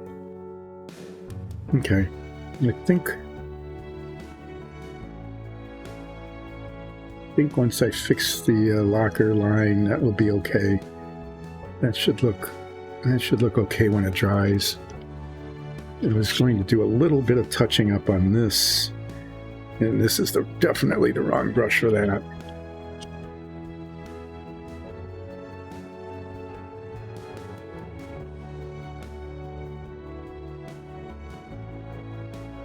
Off days do come. Oh, yeah. I mean, compared to wildfires, floods, 115-degree, life-threatening temperatures, having a circuit breaker fail, and it's not just that, the circuit breaker went off. It's just that it won't come back on, so it needs to be replaced. And hopefully it can be replaced without major problems.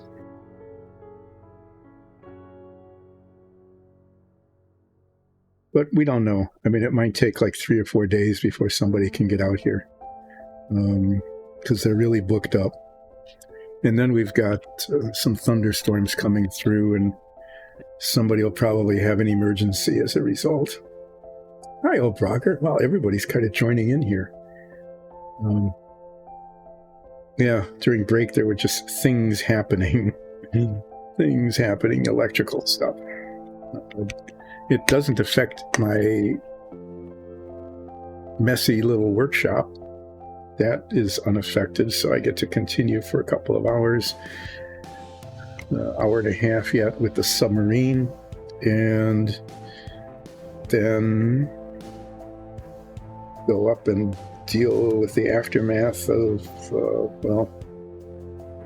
I won't have a computer this afternoon, so I'll just I can check email on my phone, I guess, so there's that. I won't be able to entertain myself that way. Yeah, so I was doing second and third coating. Did you see it? Yeah, sometimes our combat's pretty fun. Sometimes our retail shopping episodes are even more fun, at least for us, because when we're retail shopping, it's not real likely that our characters will be killed. But thanks for checking out on that. We really appreciate that. So yeah, because we are Dice and Dungeons, and we play D&D because that's the whole point of our thing. Our existence is Dungeons and Dragons, and this relaxing painting is an offshoot of that, where we spend most of our time doing minifigs and dungeon tiles, except on Wednesdays when I get to do Submarine Wednesday. So what I'm doing here is fixing something that went well and then went badly because I wasn't careful. This is the gyroscope of the submarine. It's a very large thing. If this were to scale, this would be like 8 feet tall, bottom to top, maybe even more. 8 to 10 feet, and something spinning inside of this, and you almost hate to think what it was or what it could be. But when I painted this with this really nice metallic paint on a nice plastic surface, somehow the texture just went off. And either like the paint got doubled up or I touched it or something. So what I'm doing here is sanding it down to try to get it back to a smooth surface, and then I'll repaint it before I put it on. I'm doing just lots of little junk today, trying to get this control room done.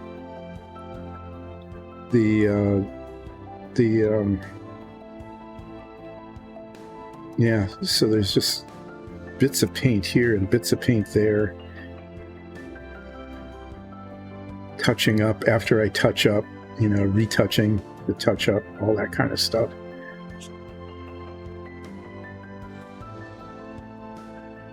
And part of it is, I can install this piece. Oh no, the paint looks terrible. How did that happen? Oh, it was something I did. And that's what's happened here. I don't know if this sandpaper, it's really fine. This is like a polishing cloth. Well, go ahead, have fun.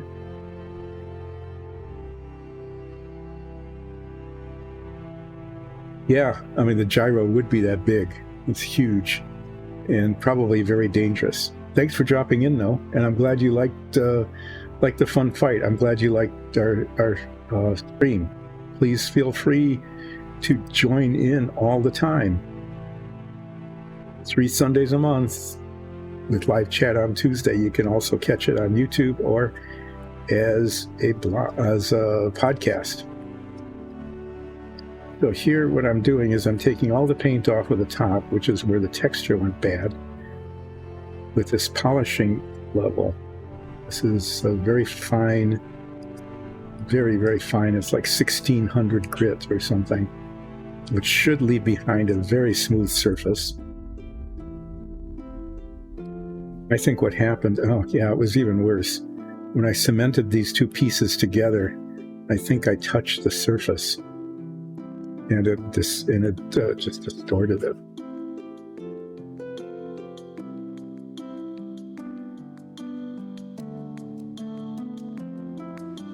So relaxing painting with Dyson Dungeons is a little less than totally relaxed today because of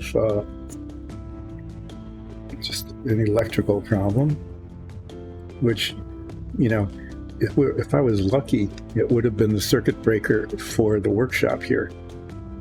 And then, as a result, I wouldn't have to be relaxed the rest of the stream. But no, I have to be relaxed, and I have been doing painting.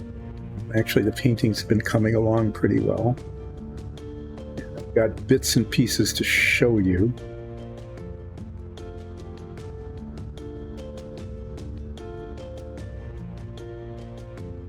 As I continue to do the painting. So I finished the ivory color for the head, or the bathroom of the sub. And then I need to touch up the lockers. And then I've got a whole lot of dark gray touching up to do.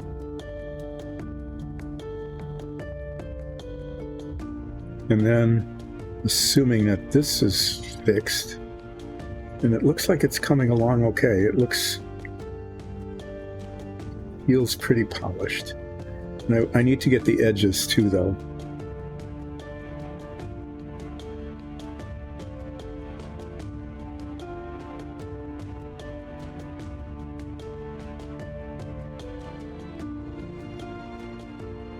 Thing is, these metallic paints usually cover really well, and actually they do, but they also show all of any Mars, any irregularities on the surface. So the surface prep is really important. And I got impatient, and as a result, it turned out poorly. the top and the bottom of the gyro did not fit together well. Okay, they don't match, and as a result, there's an obvious seam that I thought I had taken care of, and it looked okay until I painted it, and then it's pretty clear that it's not. So I'm going to have to use a little coarser grit on the edges, try to even it out, and then I'm going to polish it to get rid of the scratches that this causes.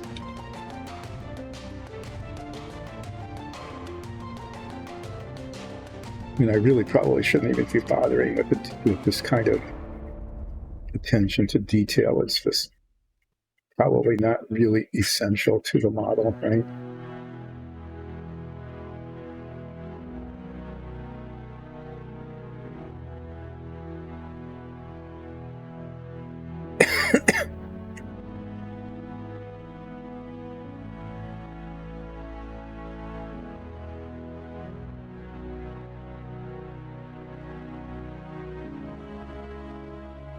But yeah, so some electrical circuit blows.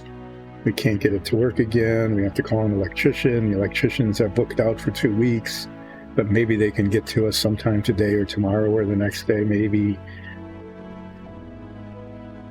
one of the household has an appointment that they have to run off to. We've got a contractor coming in later today. Everything happens at once. And what's really kind of interesting, I don't know if you have pets, but we have some cats and some dogs, and the cats in particular have this stress detector, and that's what I'm just going to call it. Okay, it is 3 things are happening at once, 2 of which are not good. Okay, everything needs attention, and then the phone rings. And then the cats say, "Oh, you're really stressed. I know what to do. I'm going to start meowing really loud, especially since you're making this phone call to the electrician, right, that you absolutely need to deal with. And no, I'm going to be a pest and an annoyance and see what I can do to make it even more stressful." So that's what was happening. As we were dealing with like 3 different things, and I wasn't dealing with them terribly well at all.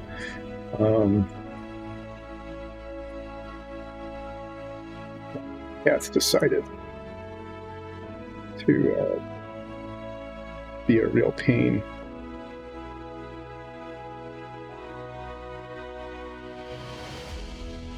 But this thing is, yeah, it's coming along. I think I'll get this fixed, and part of what I'll do yet today is repaint this now that I've got the surface kind of fixed.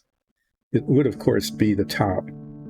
Of course, it had to be the top that had a problem with the surface texture and the painting and ending up looking terrible. Top and the edges, the things that showed, stuff that shows the most.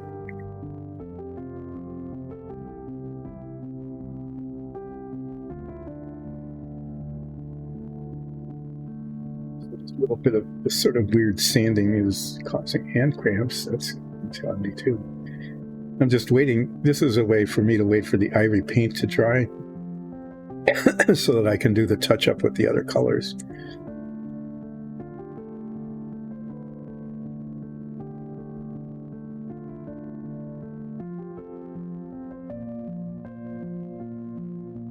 So I think this has gotten about as good as it's going to get.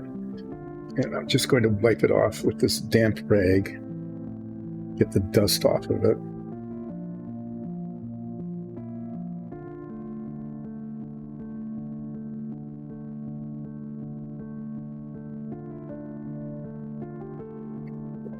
And sand around the edges on the bottom here too.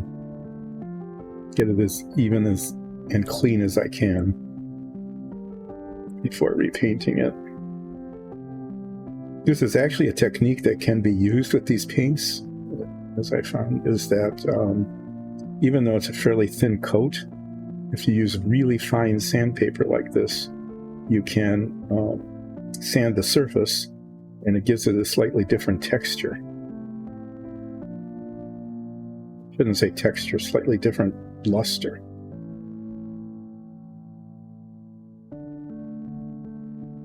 And that can be helpful on an airplane, if you're trying to do like a wear spot or something.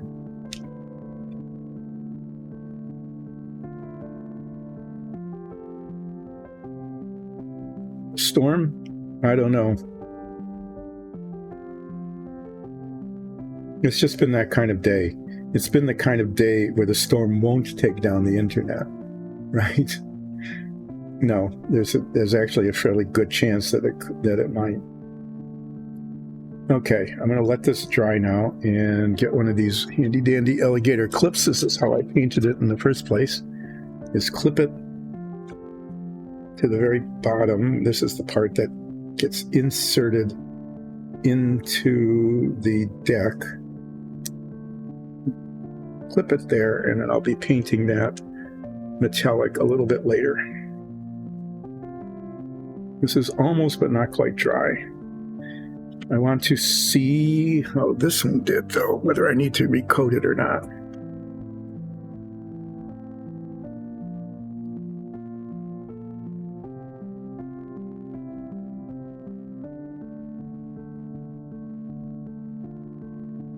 That looks like it's going to be okay, especially since it's way in the back where you can't see it.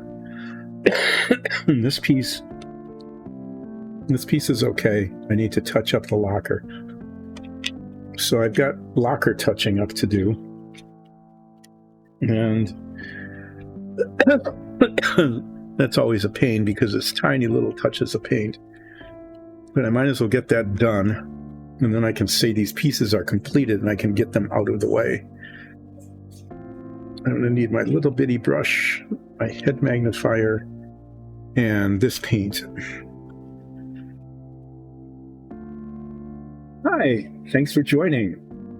I'm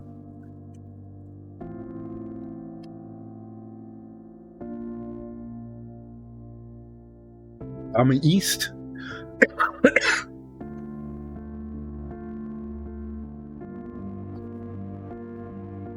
Thanks for joining in and watching. In a little while, I will explain what relaxing painting with Dice and Dungeons is all about. But first, I need to do some detail touching up that would require, for me, focused attention.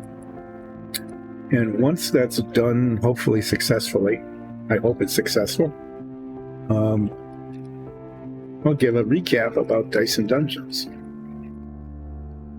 But this is a special edition, Wednesdays. Wednesdays are Submarine Wednesday. And this started, I don't know, many months ago when I ran out of minifigs and dungeon tiles to paint and started painting old models that reminded me of when I was in grade school. And this is one of them.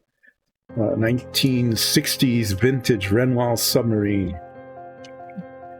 It's a model, a cutaway model of the very first ballistic launching submarine.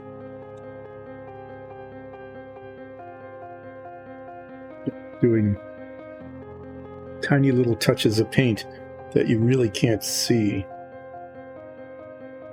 even though it's on camera.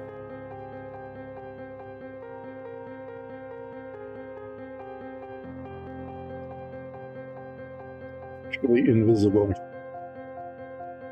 fact, it's so invisible that I wonder why I'm bothering, but I can see it. And because I can see it, especially with these head magnifiers, I'm doing my best to fix it. What it is a flaw in the color of paint that's used for the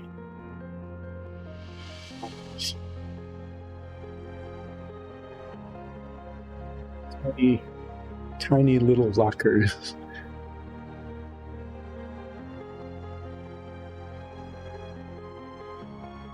Cool. And there's some issues with the paint on the lockers. On this one, this is an important one because this is very visible. This is a highly visible spot when this thing is put together.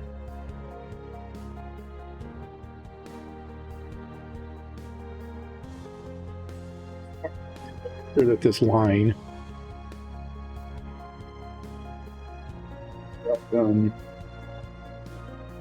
and that's not good.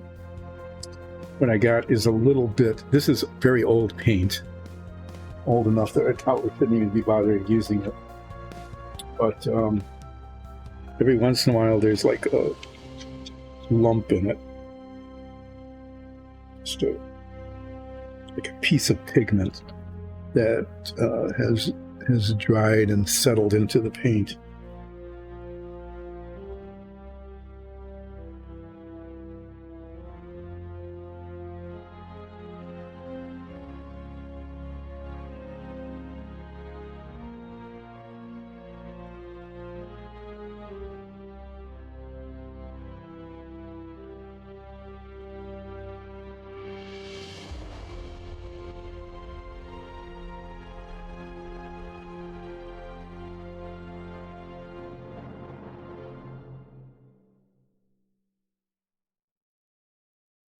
And that's better.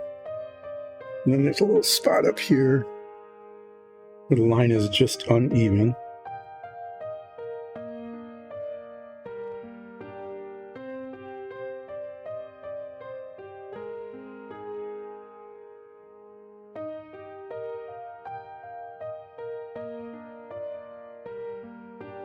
And then I got it too far up onto the wall.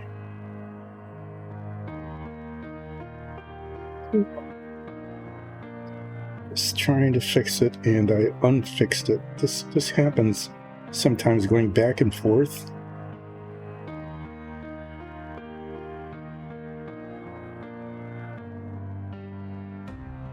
Getting one color onto the other and just not, and the line just going a little too far. Goes too far one way and then just a little too far the other way. So I'm going to have to come back with the ivory paint and do my best to try to fix that.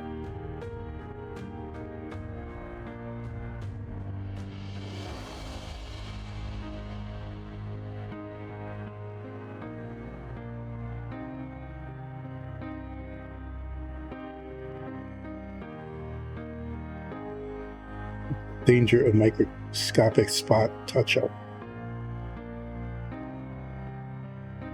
Touching up just a little bit, tiniest little bit too far.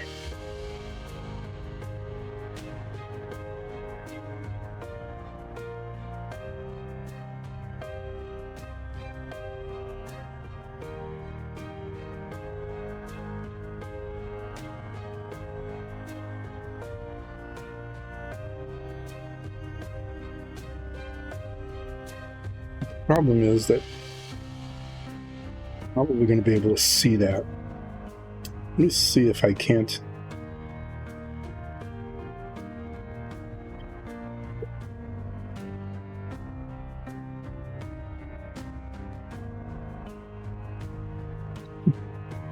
Well, there's always that, isn't there?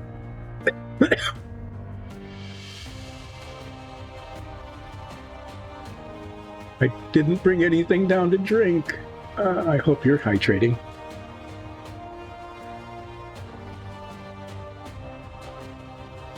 Okay, I'm going to have to decide whether I'm going to try to retouch those spots or not. Because I created another one there. So I have to wait for this lacquer color to dry, and then I'll get the ivory paint out again and go in the other direction and see what happens.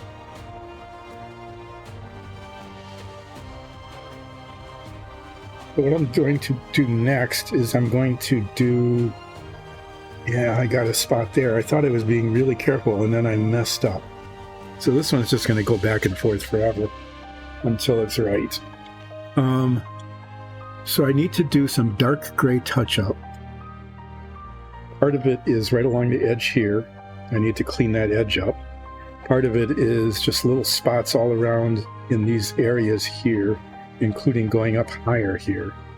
I didn't go up high enough. And then there's spots on just on these pieces, just little spots that have come that are not painted well. We'll set that aside, let the ivory paint dry. Excuse me. Get the dark gray paint out again. Here it is.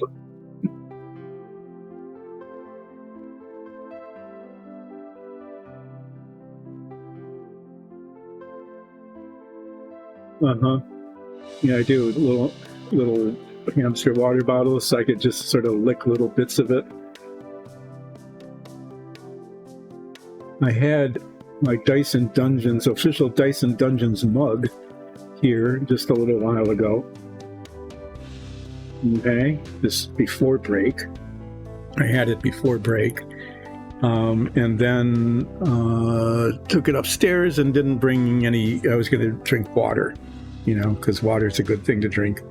And then I didn't. I'm going to use a bunch of different brushes here for different situations. And what I'm trying to do here is get the flaws in the dark gray unflawed.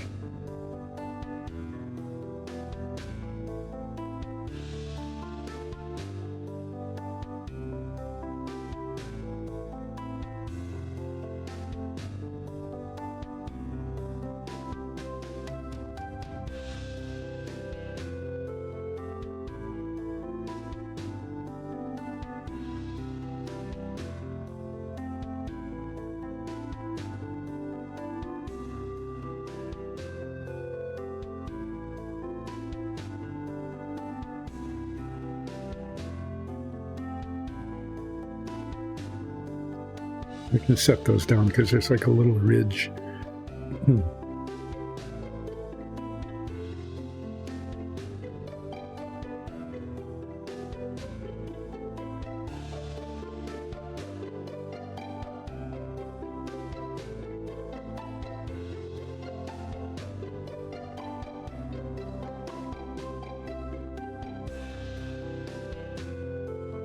These.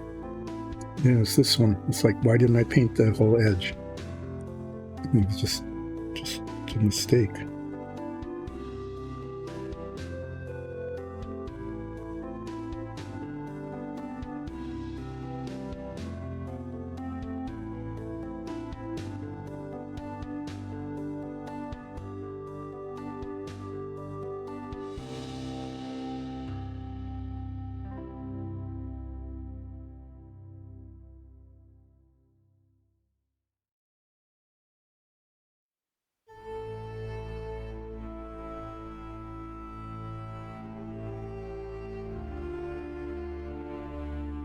And some of this edge I'll have to be painting because it's the cutaway of the bulkhead.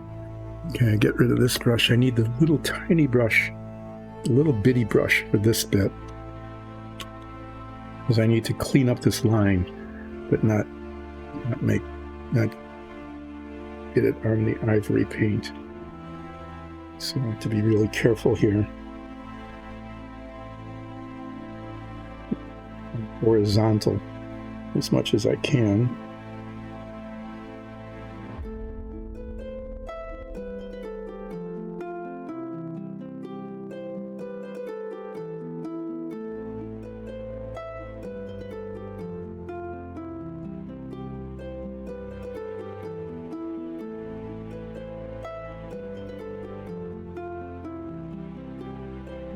The problem is that the paint came up over the edge, the ivory paint, and created a ragged edge. It's not smooth. So what I probably should have done was sanded that all down. But I didn't. I probably should have sanded it down so that it was even again instead of lumpy paint. But on the other hand, this is a cutaway. Okay? This is where the hull was cut in half. And, you know, cuts aren't perfectly even. So that's the story. That's why this isn't perfectly even, because, you know, whatever they used to cut the hull created unevenness. No, it's better, so that'll be okay. Let me clean this brush, and then I'm going to finish the bottom with the dark gray. And for this, I'm using the big brush. Dip in the bottle here. Part of it is that this needed to be up higher, and it wasn't. And when I painted it, I have no idea why I didn't. It needs to be like up here. Provide adequate coverage. Yep, there's the cat. The cat is detecting stress levels. Stress hormones of some sort, I guess. And it's like, oh, I need attention. Because you are really busy with something and you can't pay attention to me, so that's why I want attention now.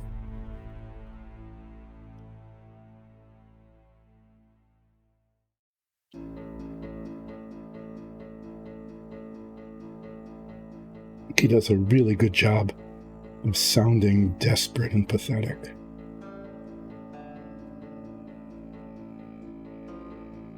Oh, there's a whole piece there, a whole thing. I had the model turned the other way, and it's like completely missed that. Sometimes rotating things is the most important part.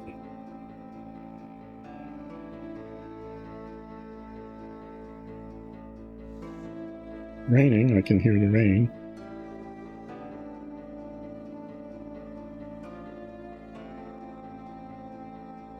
Okay, and now this is getting to the point where it is best left alone.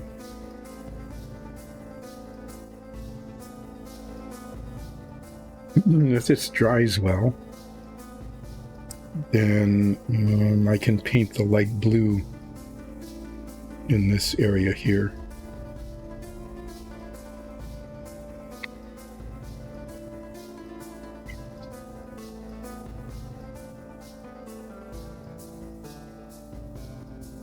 And while I'm waiting for the ivory, the color of the lockers to dry so that I can retouch what I touched, because I touched too far when I touched. While I'm waiting for that, I'm going to attempt to do the step ladder. And the way I've done this in the past, and the way I'm going to try it again, is I have this extremely fine tipped felt point pen, and I just slowly, very slowly dab the tip onto the ladder. The ladder is a raised feature. Theory, I should be able to, if I touch only the raised portion, you can kind of see the line coming. Theory, I should be able to get the black ink on the ladder and not anywhere else.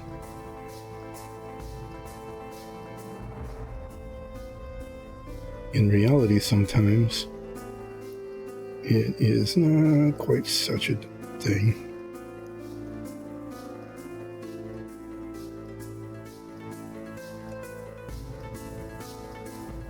When this goes in the submarine, it's this way. This one. So the ladder is facing here. So this edge, I want to make sure I get this edge especially, because this will show.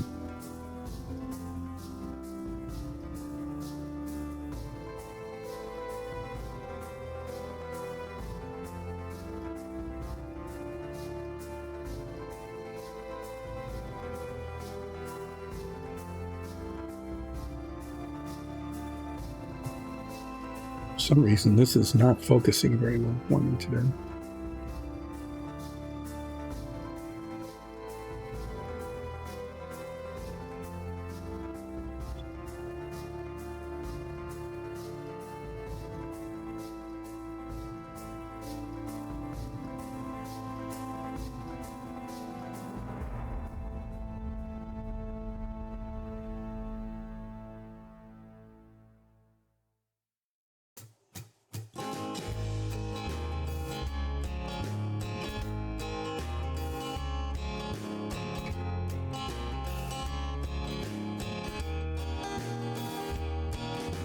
So these are raised up pretty high in the mold.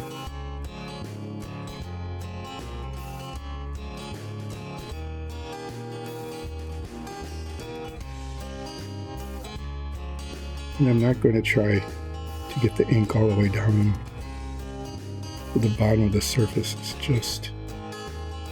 It's just too difficult, and touching up again would be really hard.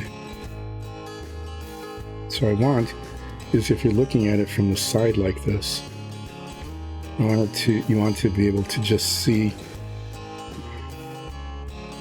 that it's sort of colored. I could get it a little further, but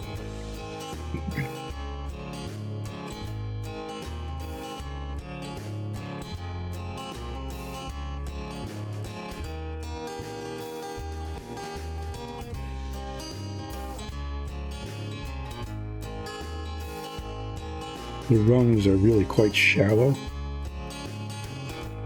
so those are going to be pretty challenging.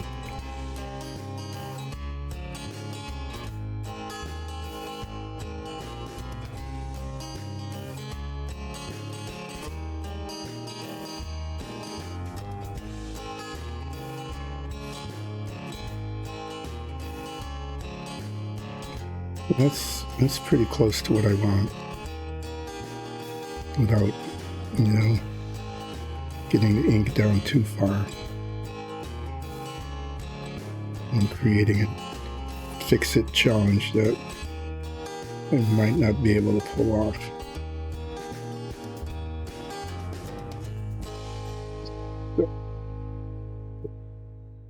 This side a little better. This is the side you really can't see, but you can see if it's a ragged edge.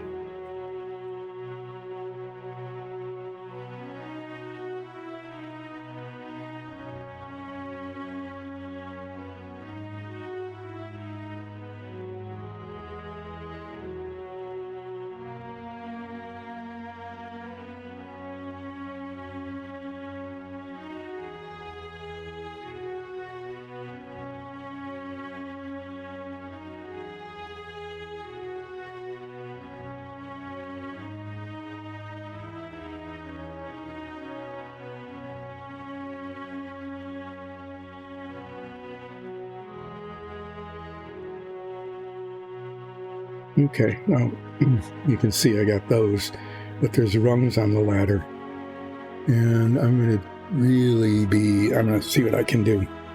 I don't know.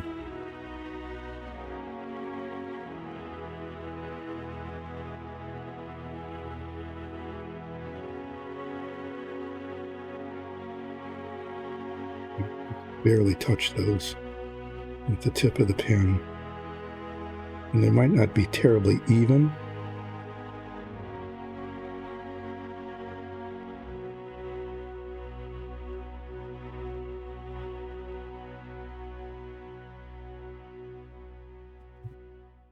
Yeah, the cat's saying, "Oh, you're trying to do the impossible thing with these rungs. I'm going to come back and meow."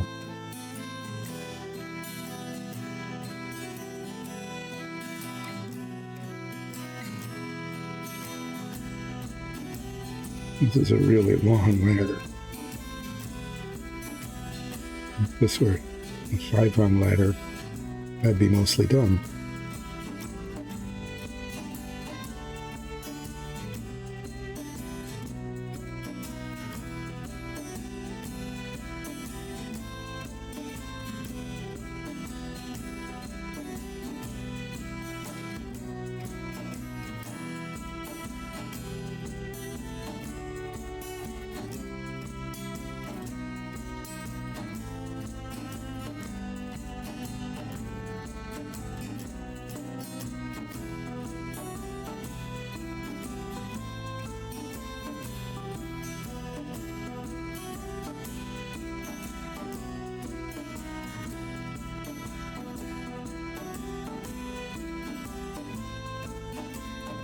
Well, you can see, you can see that it's coming along. It's not perfect, but you can see the rungs on the ladder as I get ink onto them.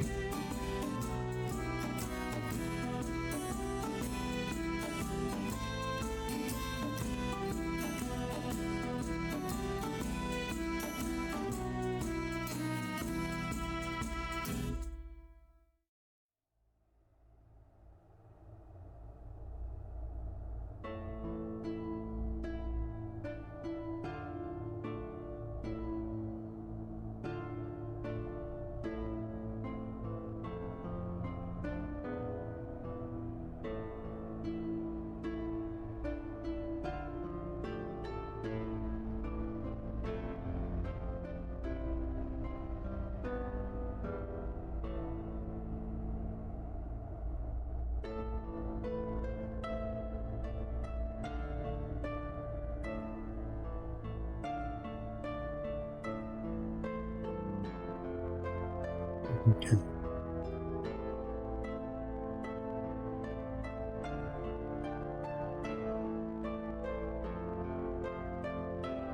I'm looking at it from this direction. Then I want to get the side outline here.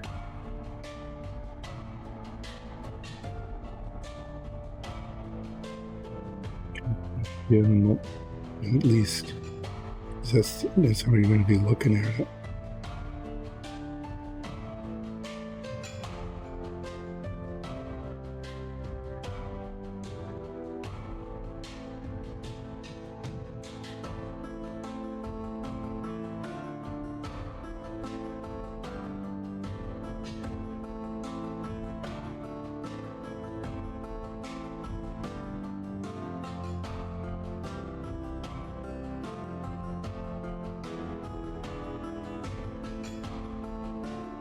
Okay, so it's not perfect, but it's not awful.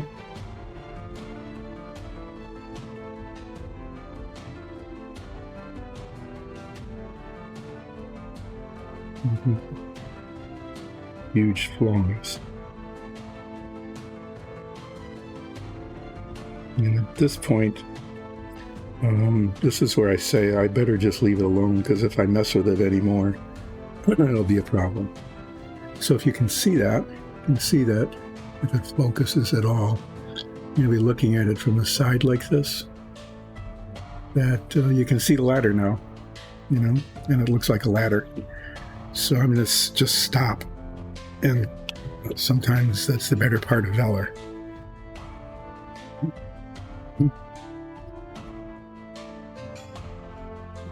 Velar have to do with this, I don't know. So let me clean these brushes, and then talk a little bit about Dice and Dungeons while I'm waiting for some paint to dry. Dice and Dungeons is a group of people who play Dungeons and Dragons, and we do our stream with live chats 3 Sundays a month at 2 o'clock Eastern Daylight Time. And that will remain Eastern Daylight Time until it becomes Eastern Standard Time, unless Daylight Savings Time becomes permanent, and I haven't kept track, so I'm not really sure if it is or not. But at least for now, that's when it is. And then we started producing dungeon tiles. I'm going to just get this out of here. This is in the done pile now. We started producing dungeon tiles to use on our stream. On these 3D printers, like the one back there. We started with 1, and now there's 3. Actually 4. There's another smaller one down the way. And we recently got a rosin printer in which we were producing our own minifigs. But we started painting them for use on our stream. As you know, they look really cool when they're painted. And I'll show you some in a minute, because you can then admire the work that Alexis has done in producing these things. And Nikki and I painted them. So we've done that. And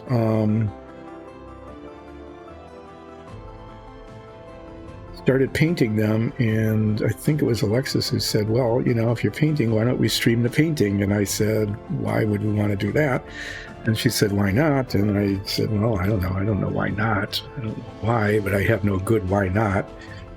So we set up what is now a minimalist studio with a nice little Ring camera and a microphone and a camera that's on whoever is doing the painting, the person who's supposed to be relaxing but can't. Let's see, this is done. I have this whole pile of done things here. I'll show you that in a bit. There's a lot of parts on this submarine.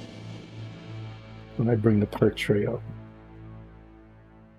so you can see the parts. This is, you can see all the little parts that went onto this. This is the mess deck and the officer's wardroom and sleeping quarters, and painted all the little cabinets back there and the pots and the pans and stuff. That was fun. And the hanging meat. And then these are all parts that go onto this. There's bunks, bathrooms, control panels all over the place, tubes for the periscopes, and these tiny little, those are chairs, tiny little chairs. But yeah, these are all sorts of done parts. And anyway, we started doing dungeon tiles, and one day I ran out of dungeon tiles and was told, well, you've got a whole lot of models that you bought after you retired that you never worked on. Why don't you work on those? And so I did a Fink that nobody really liked. And then I got this submarine model out many months ago and started working on this. And so that's why we have Submarine Wednesday, because Wednesday was the day when I first started working on this. We ended up getting more dungeon tiles and minifigs by Friday of that week. But then inaugurated Submarine Wednesday as kind of a regular feature. And so on Wednesdays, I continue to work on this submarine. It's a 1960s vintage model. I mean, the model is from the 1960s. I actually have 3 of them because not all of these parts are good. The molding process was terrible. And so some of the parts are distorted, or not.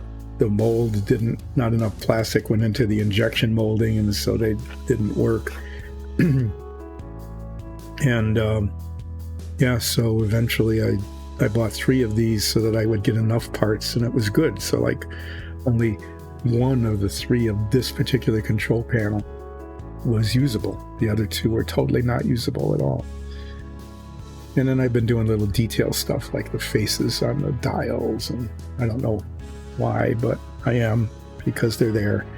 And they've been coming out okay. They've been looking mostly all right.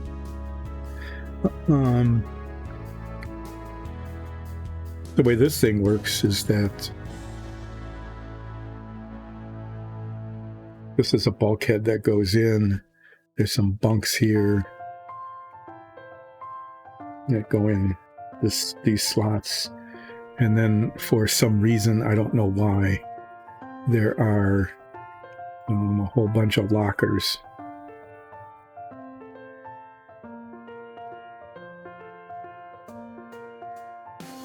That go into this. Maybe it goes, I don't know. I'll have to look up the instructions to see what goes where now. Yeah, I think this one goes here.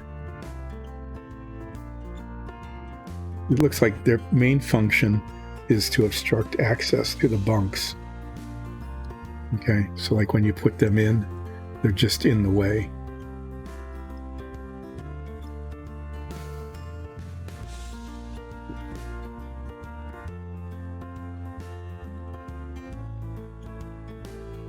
But there's lockers on one side and bookshelves, and I think a chair goes here, like there's something to sit on for a reason. Then these control panels go in here.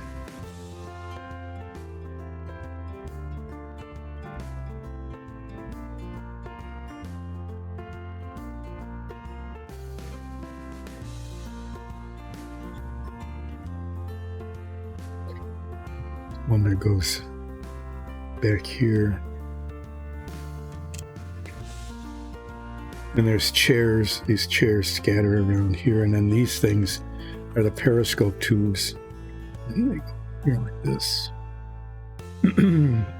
Except that that's upside down. And they've got holes in them, so the periscopes are supposed to slide in and out. So that this ends up looking, if I were to show it to you, kind of like this.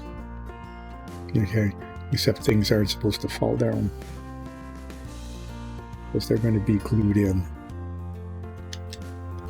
And then there's another bulkhead that runs across here for the head or the bathroom. So that's how that's where all these pieces end up going. And then you see it from the side. Yeah, so I'll put these all back into the done pile. This is getting close. This is getting really close to being finished. We've got almost all the pieces painted. There's just some touching up I need to do on this bulkhead here. And then the real challenging bit is the periscope tubes don't work. So I'm going to have to, I'm carving this out, this section here between these holes. I'm just going to carve this whole thing out so that I can move everything this way. Everything has to be like 1/8 of an inch that way in order to line up. And I was going to move the entire deck, but I thought about it during a sleepless night and decided that this doesn't really show very much, and I can manipulate it in a way that allows me to line up the tubes behind stuff here once I cut them down to size, because they're too tall. So this is going to be a while yet. I don't know how much of that I want to put on stream. I think, when it comes time to paint the floors and the rest of all of this, and then start gluing it together. The assembly I think I can show, but this goes here like that. And then this bulkhead, which is kind of dry. This is the part I didn't show you before. It goes here. And then all the rest of it goes there. So, we've got all these done pieces.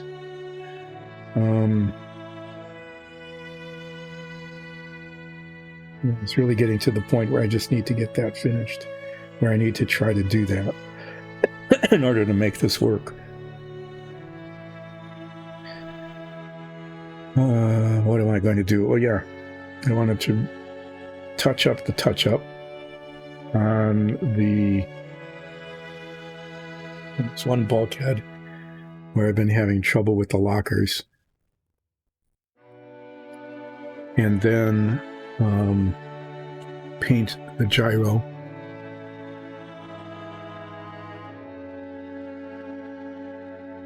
Now, before I do that, I'm going to take some time to do our once per show promo of the dungeon tiles.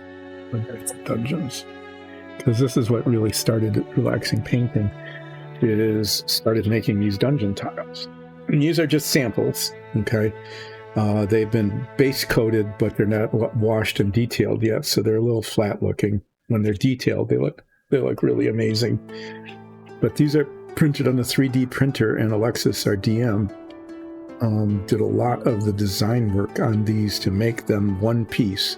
The wall and the floor are a single printed piece, and so they're very, very strong and solid, like this whole thing. From there all the way across. The only thing that isn't a single piece is the base, little flat base. And the reason there's a separate base on here is that there are little holes, pockets in the corners, and ball magnets. Tiny little ball magnets go in there. And the ball magnets rotate in those wells so that when you bring them together, they stick. And these, you can attach these in a lot of different ways. And I know that there are some where they're magnetic, but they're only a magnet, like a flat magnet in the bottom, and you have to have like a pie tin or something, a baking sheet to stick them on. But these stick together, so you can use them on any surface, including cheap cardboard. And then you can rearrange them. And so you can make like a hallway this way, or you can have walls, a long wall like that. You could also put together with clips. You can put clips into these slots. But we found that although they hold really well, they're hard to take apart, and then the clips break and get stuck. And although these magnets were a more expensive solution, they work really well, because then you can just do all sorts of reconfiguring. And that happens. You can use a set of dungeon tiles like this if you've got enough of them, and build many, many different kinds of castles and walkways and hallways and mazes and necromancy lairs and taverns. This is just one of the 3 that we're doing kind of regularly. These are rough stone. And then we've got a cut stone that looks more like bricks and flat floor tiles.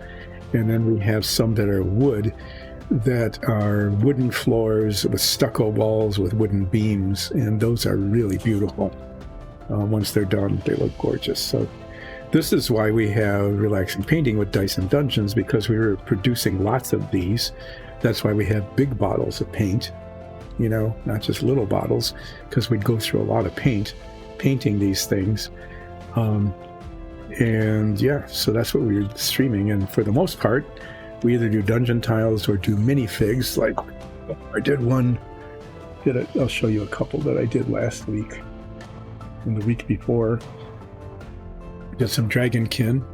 There's a set of 6 of these in 6 different colors, because dragonkin come in blue, red, green, black,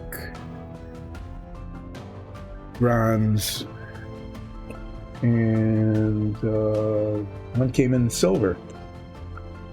And I won't show that to you, but that's how that turned out. And then this is a fungus monster. It's really a Wendigo, I think, but we wanted it to look like it was fungus growing up out of the mycelium, or spreading. I don't know if it's either coming up out of it or just spreading via it. And I did this last week. I need to finish little details like the eyes and maybe the teeth and the nose. But we'll do that probably on Friday. I also have, we now are printing our own minifigs. So these are hot off the press. I just primed them like I got a centaur. Okay, and a couple of owlbears, because you can't have Dungeons and Dragons without owlbears. So I'm not sure what I'll paint on Friday. I'll do some detail on the fungus monster, and then maybe I'll do owlbears.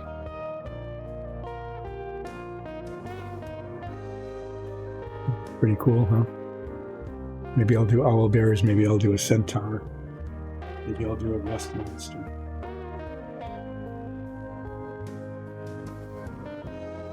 Yeah. So I wanted to show these to you because that's what Dice and Dungeons is all about, is Dungeons and Dragons.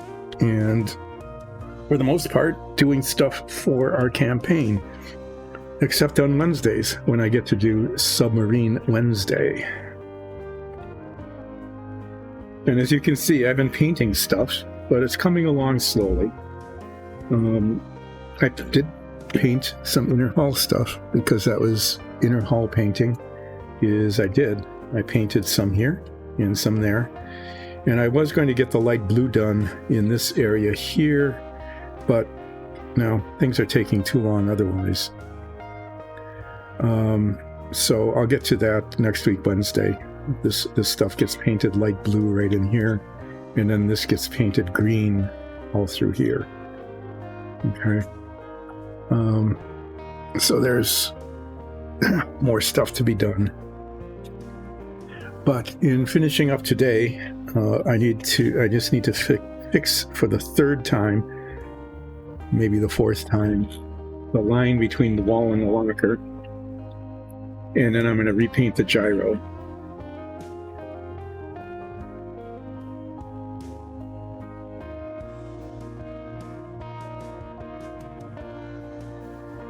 This piece has really been a pain. The first time I painted it, it came out really, really well, but I painted it the wrong color. And so I've been fixing it ever since.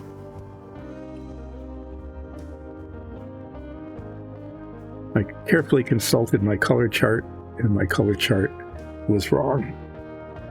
Yay.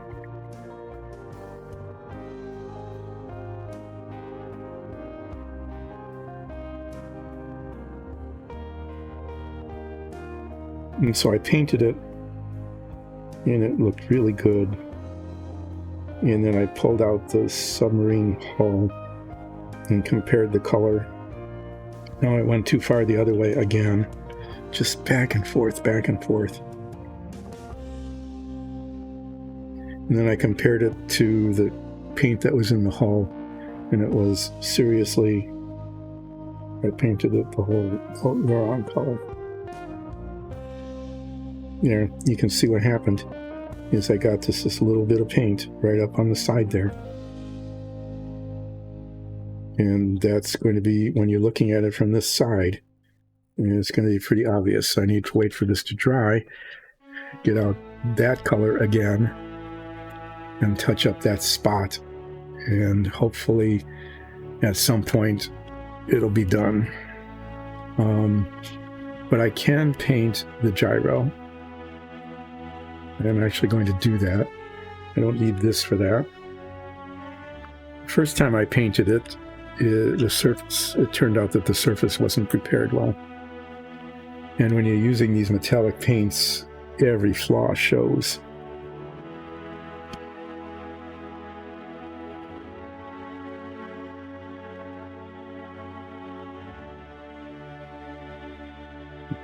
Color chart. I'm probably painting this the wrong color.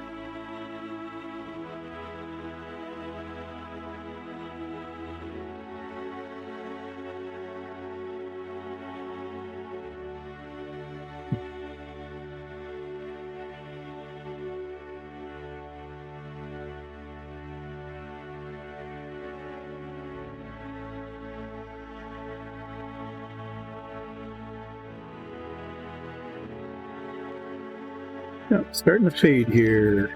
I would start to fade in the last half hour of the stream, even though I had something to eat during a break, which I often don't do. I always should, but I often don't.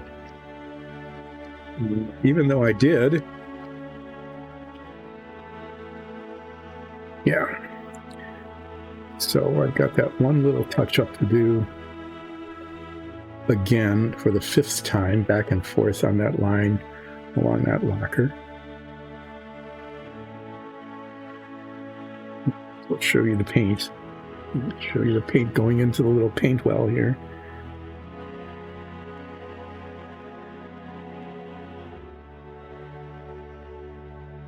I'm going to use this large brush because it's nice and soft, and hopefully it'll avoid brush marks.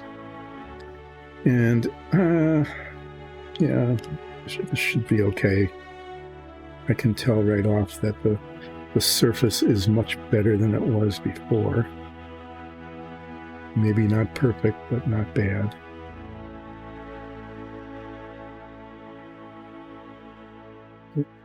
To pull this out and repaint the underside as well, just to make sure that the color is consistent.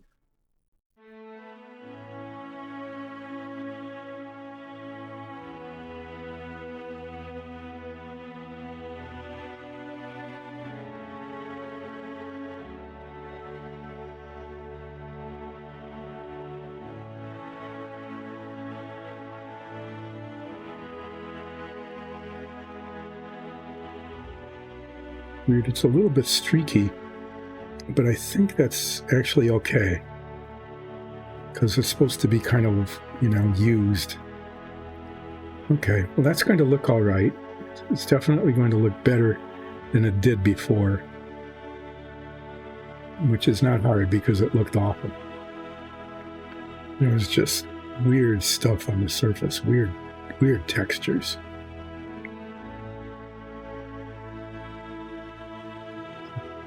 That aside, let that dry. Try to get the paint out of here.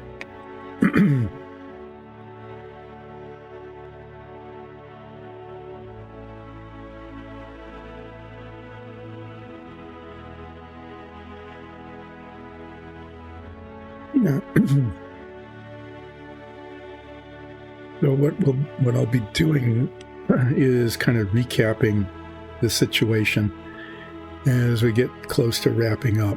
There's just not enough time to do anything else, but there's almost too much time left before 2 o'clock. So maybe I'll end up a little early today. I'm not sure, which may be okay because too much other stuff is happening in the house here. Circuit breakers blowing, cats meowing.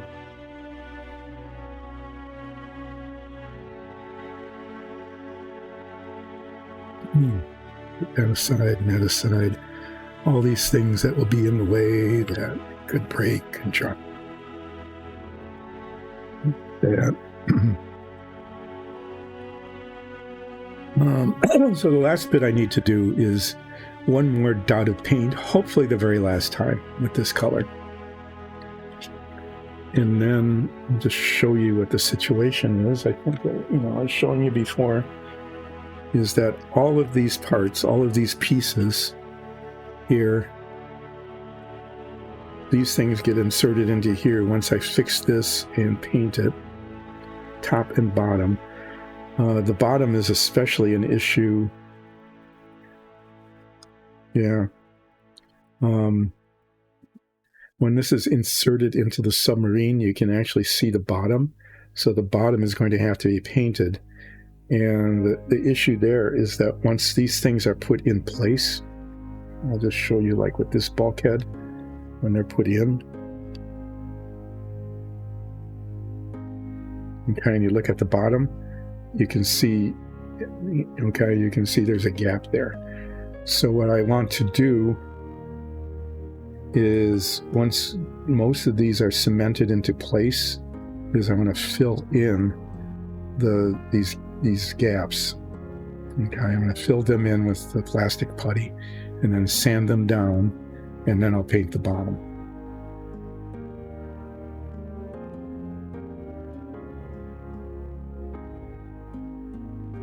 But there's prep work to be on here because I need to get these aligned and get the tubes cut to the right length. And then there's just other little junk, like stairwells need to be glued in. And then all of these parts need to go into the hull of the submarine once I painted the inside of the hull.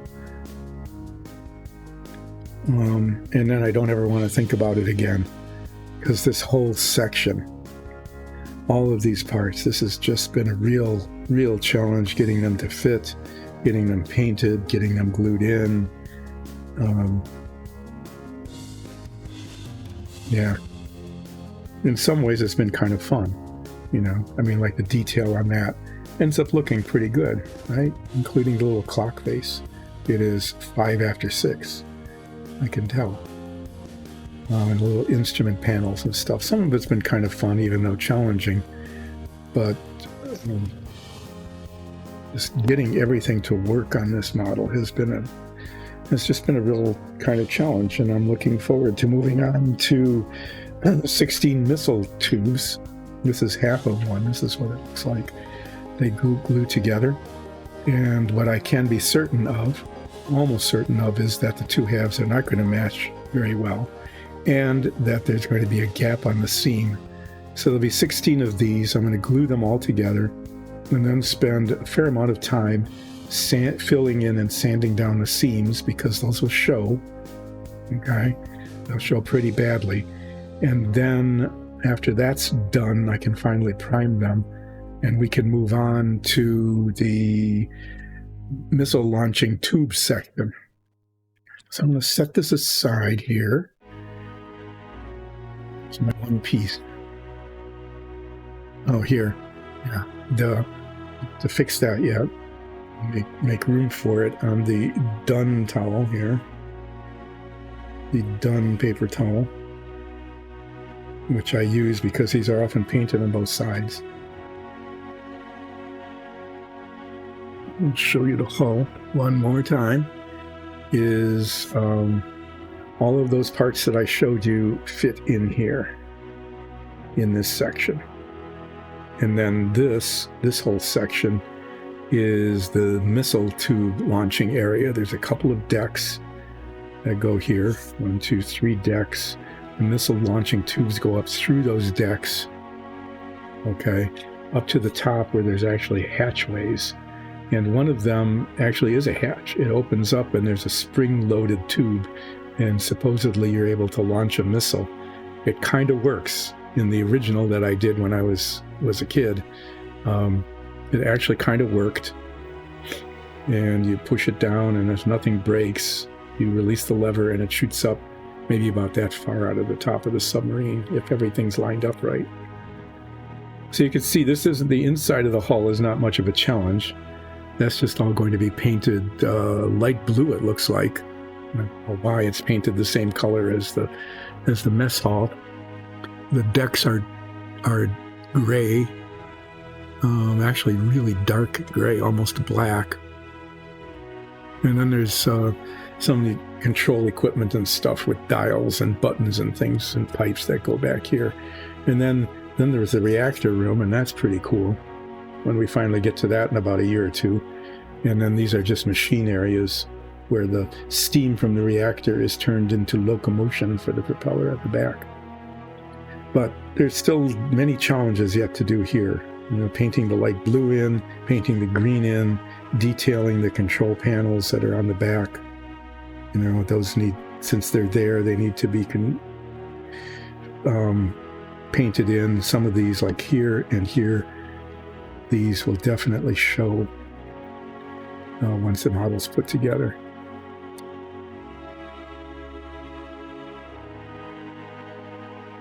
So yeah, I can see what happened here is that these lined up nicely, but these two decks are pushed back compared to where they should potentially be. But if they did that, they wouldn't line up. And so that's why things don't line up in the deck below. Yeah, I need to do this one last touch-up one more time. Yet one more time. And hopefully this will be the last time. I'm going to be very careful. Welcome.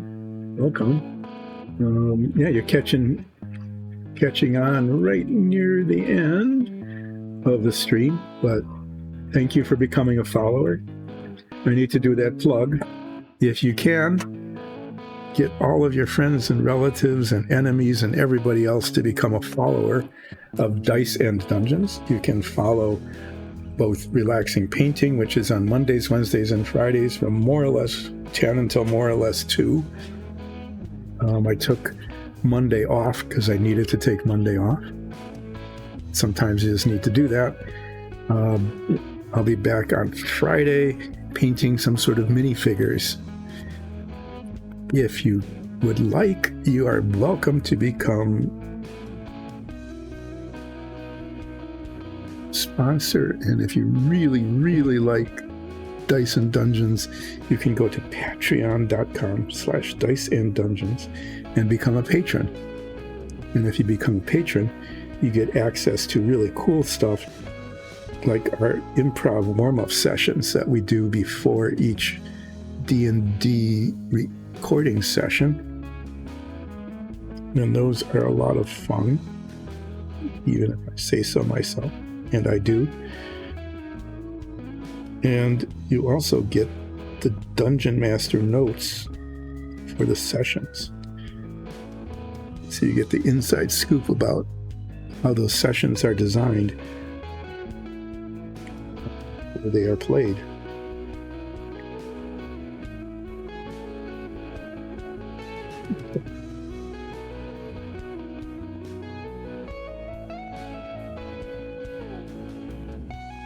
This line has been plaguing me the entire stream.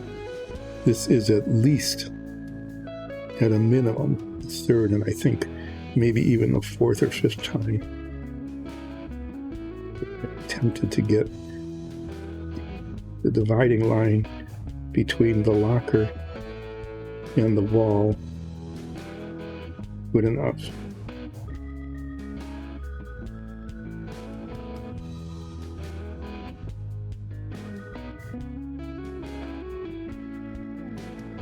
And it's not as good as it was the first time I painted it the wrong color, but it's good enough for this. And as I expected, the ivory paint is just all full of wrinkles, and it's not flat, but it's going to be very hard to see. Oh my. Okay, there's another thing that needs to be fixed. It's hard to see without these head magnifiers on, but with them on, it's really obvious, is that when I put the second coat of ivory paint on, there's just a spot up on the very top of one of these lockers that didn't get coated, and so it looks discolored. And it's right there. So I'm just going to put more globby paint on it. And even though it might be globby, at least it'll be the right color.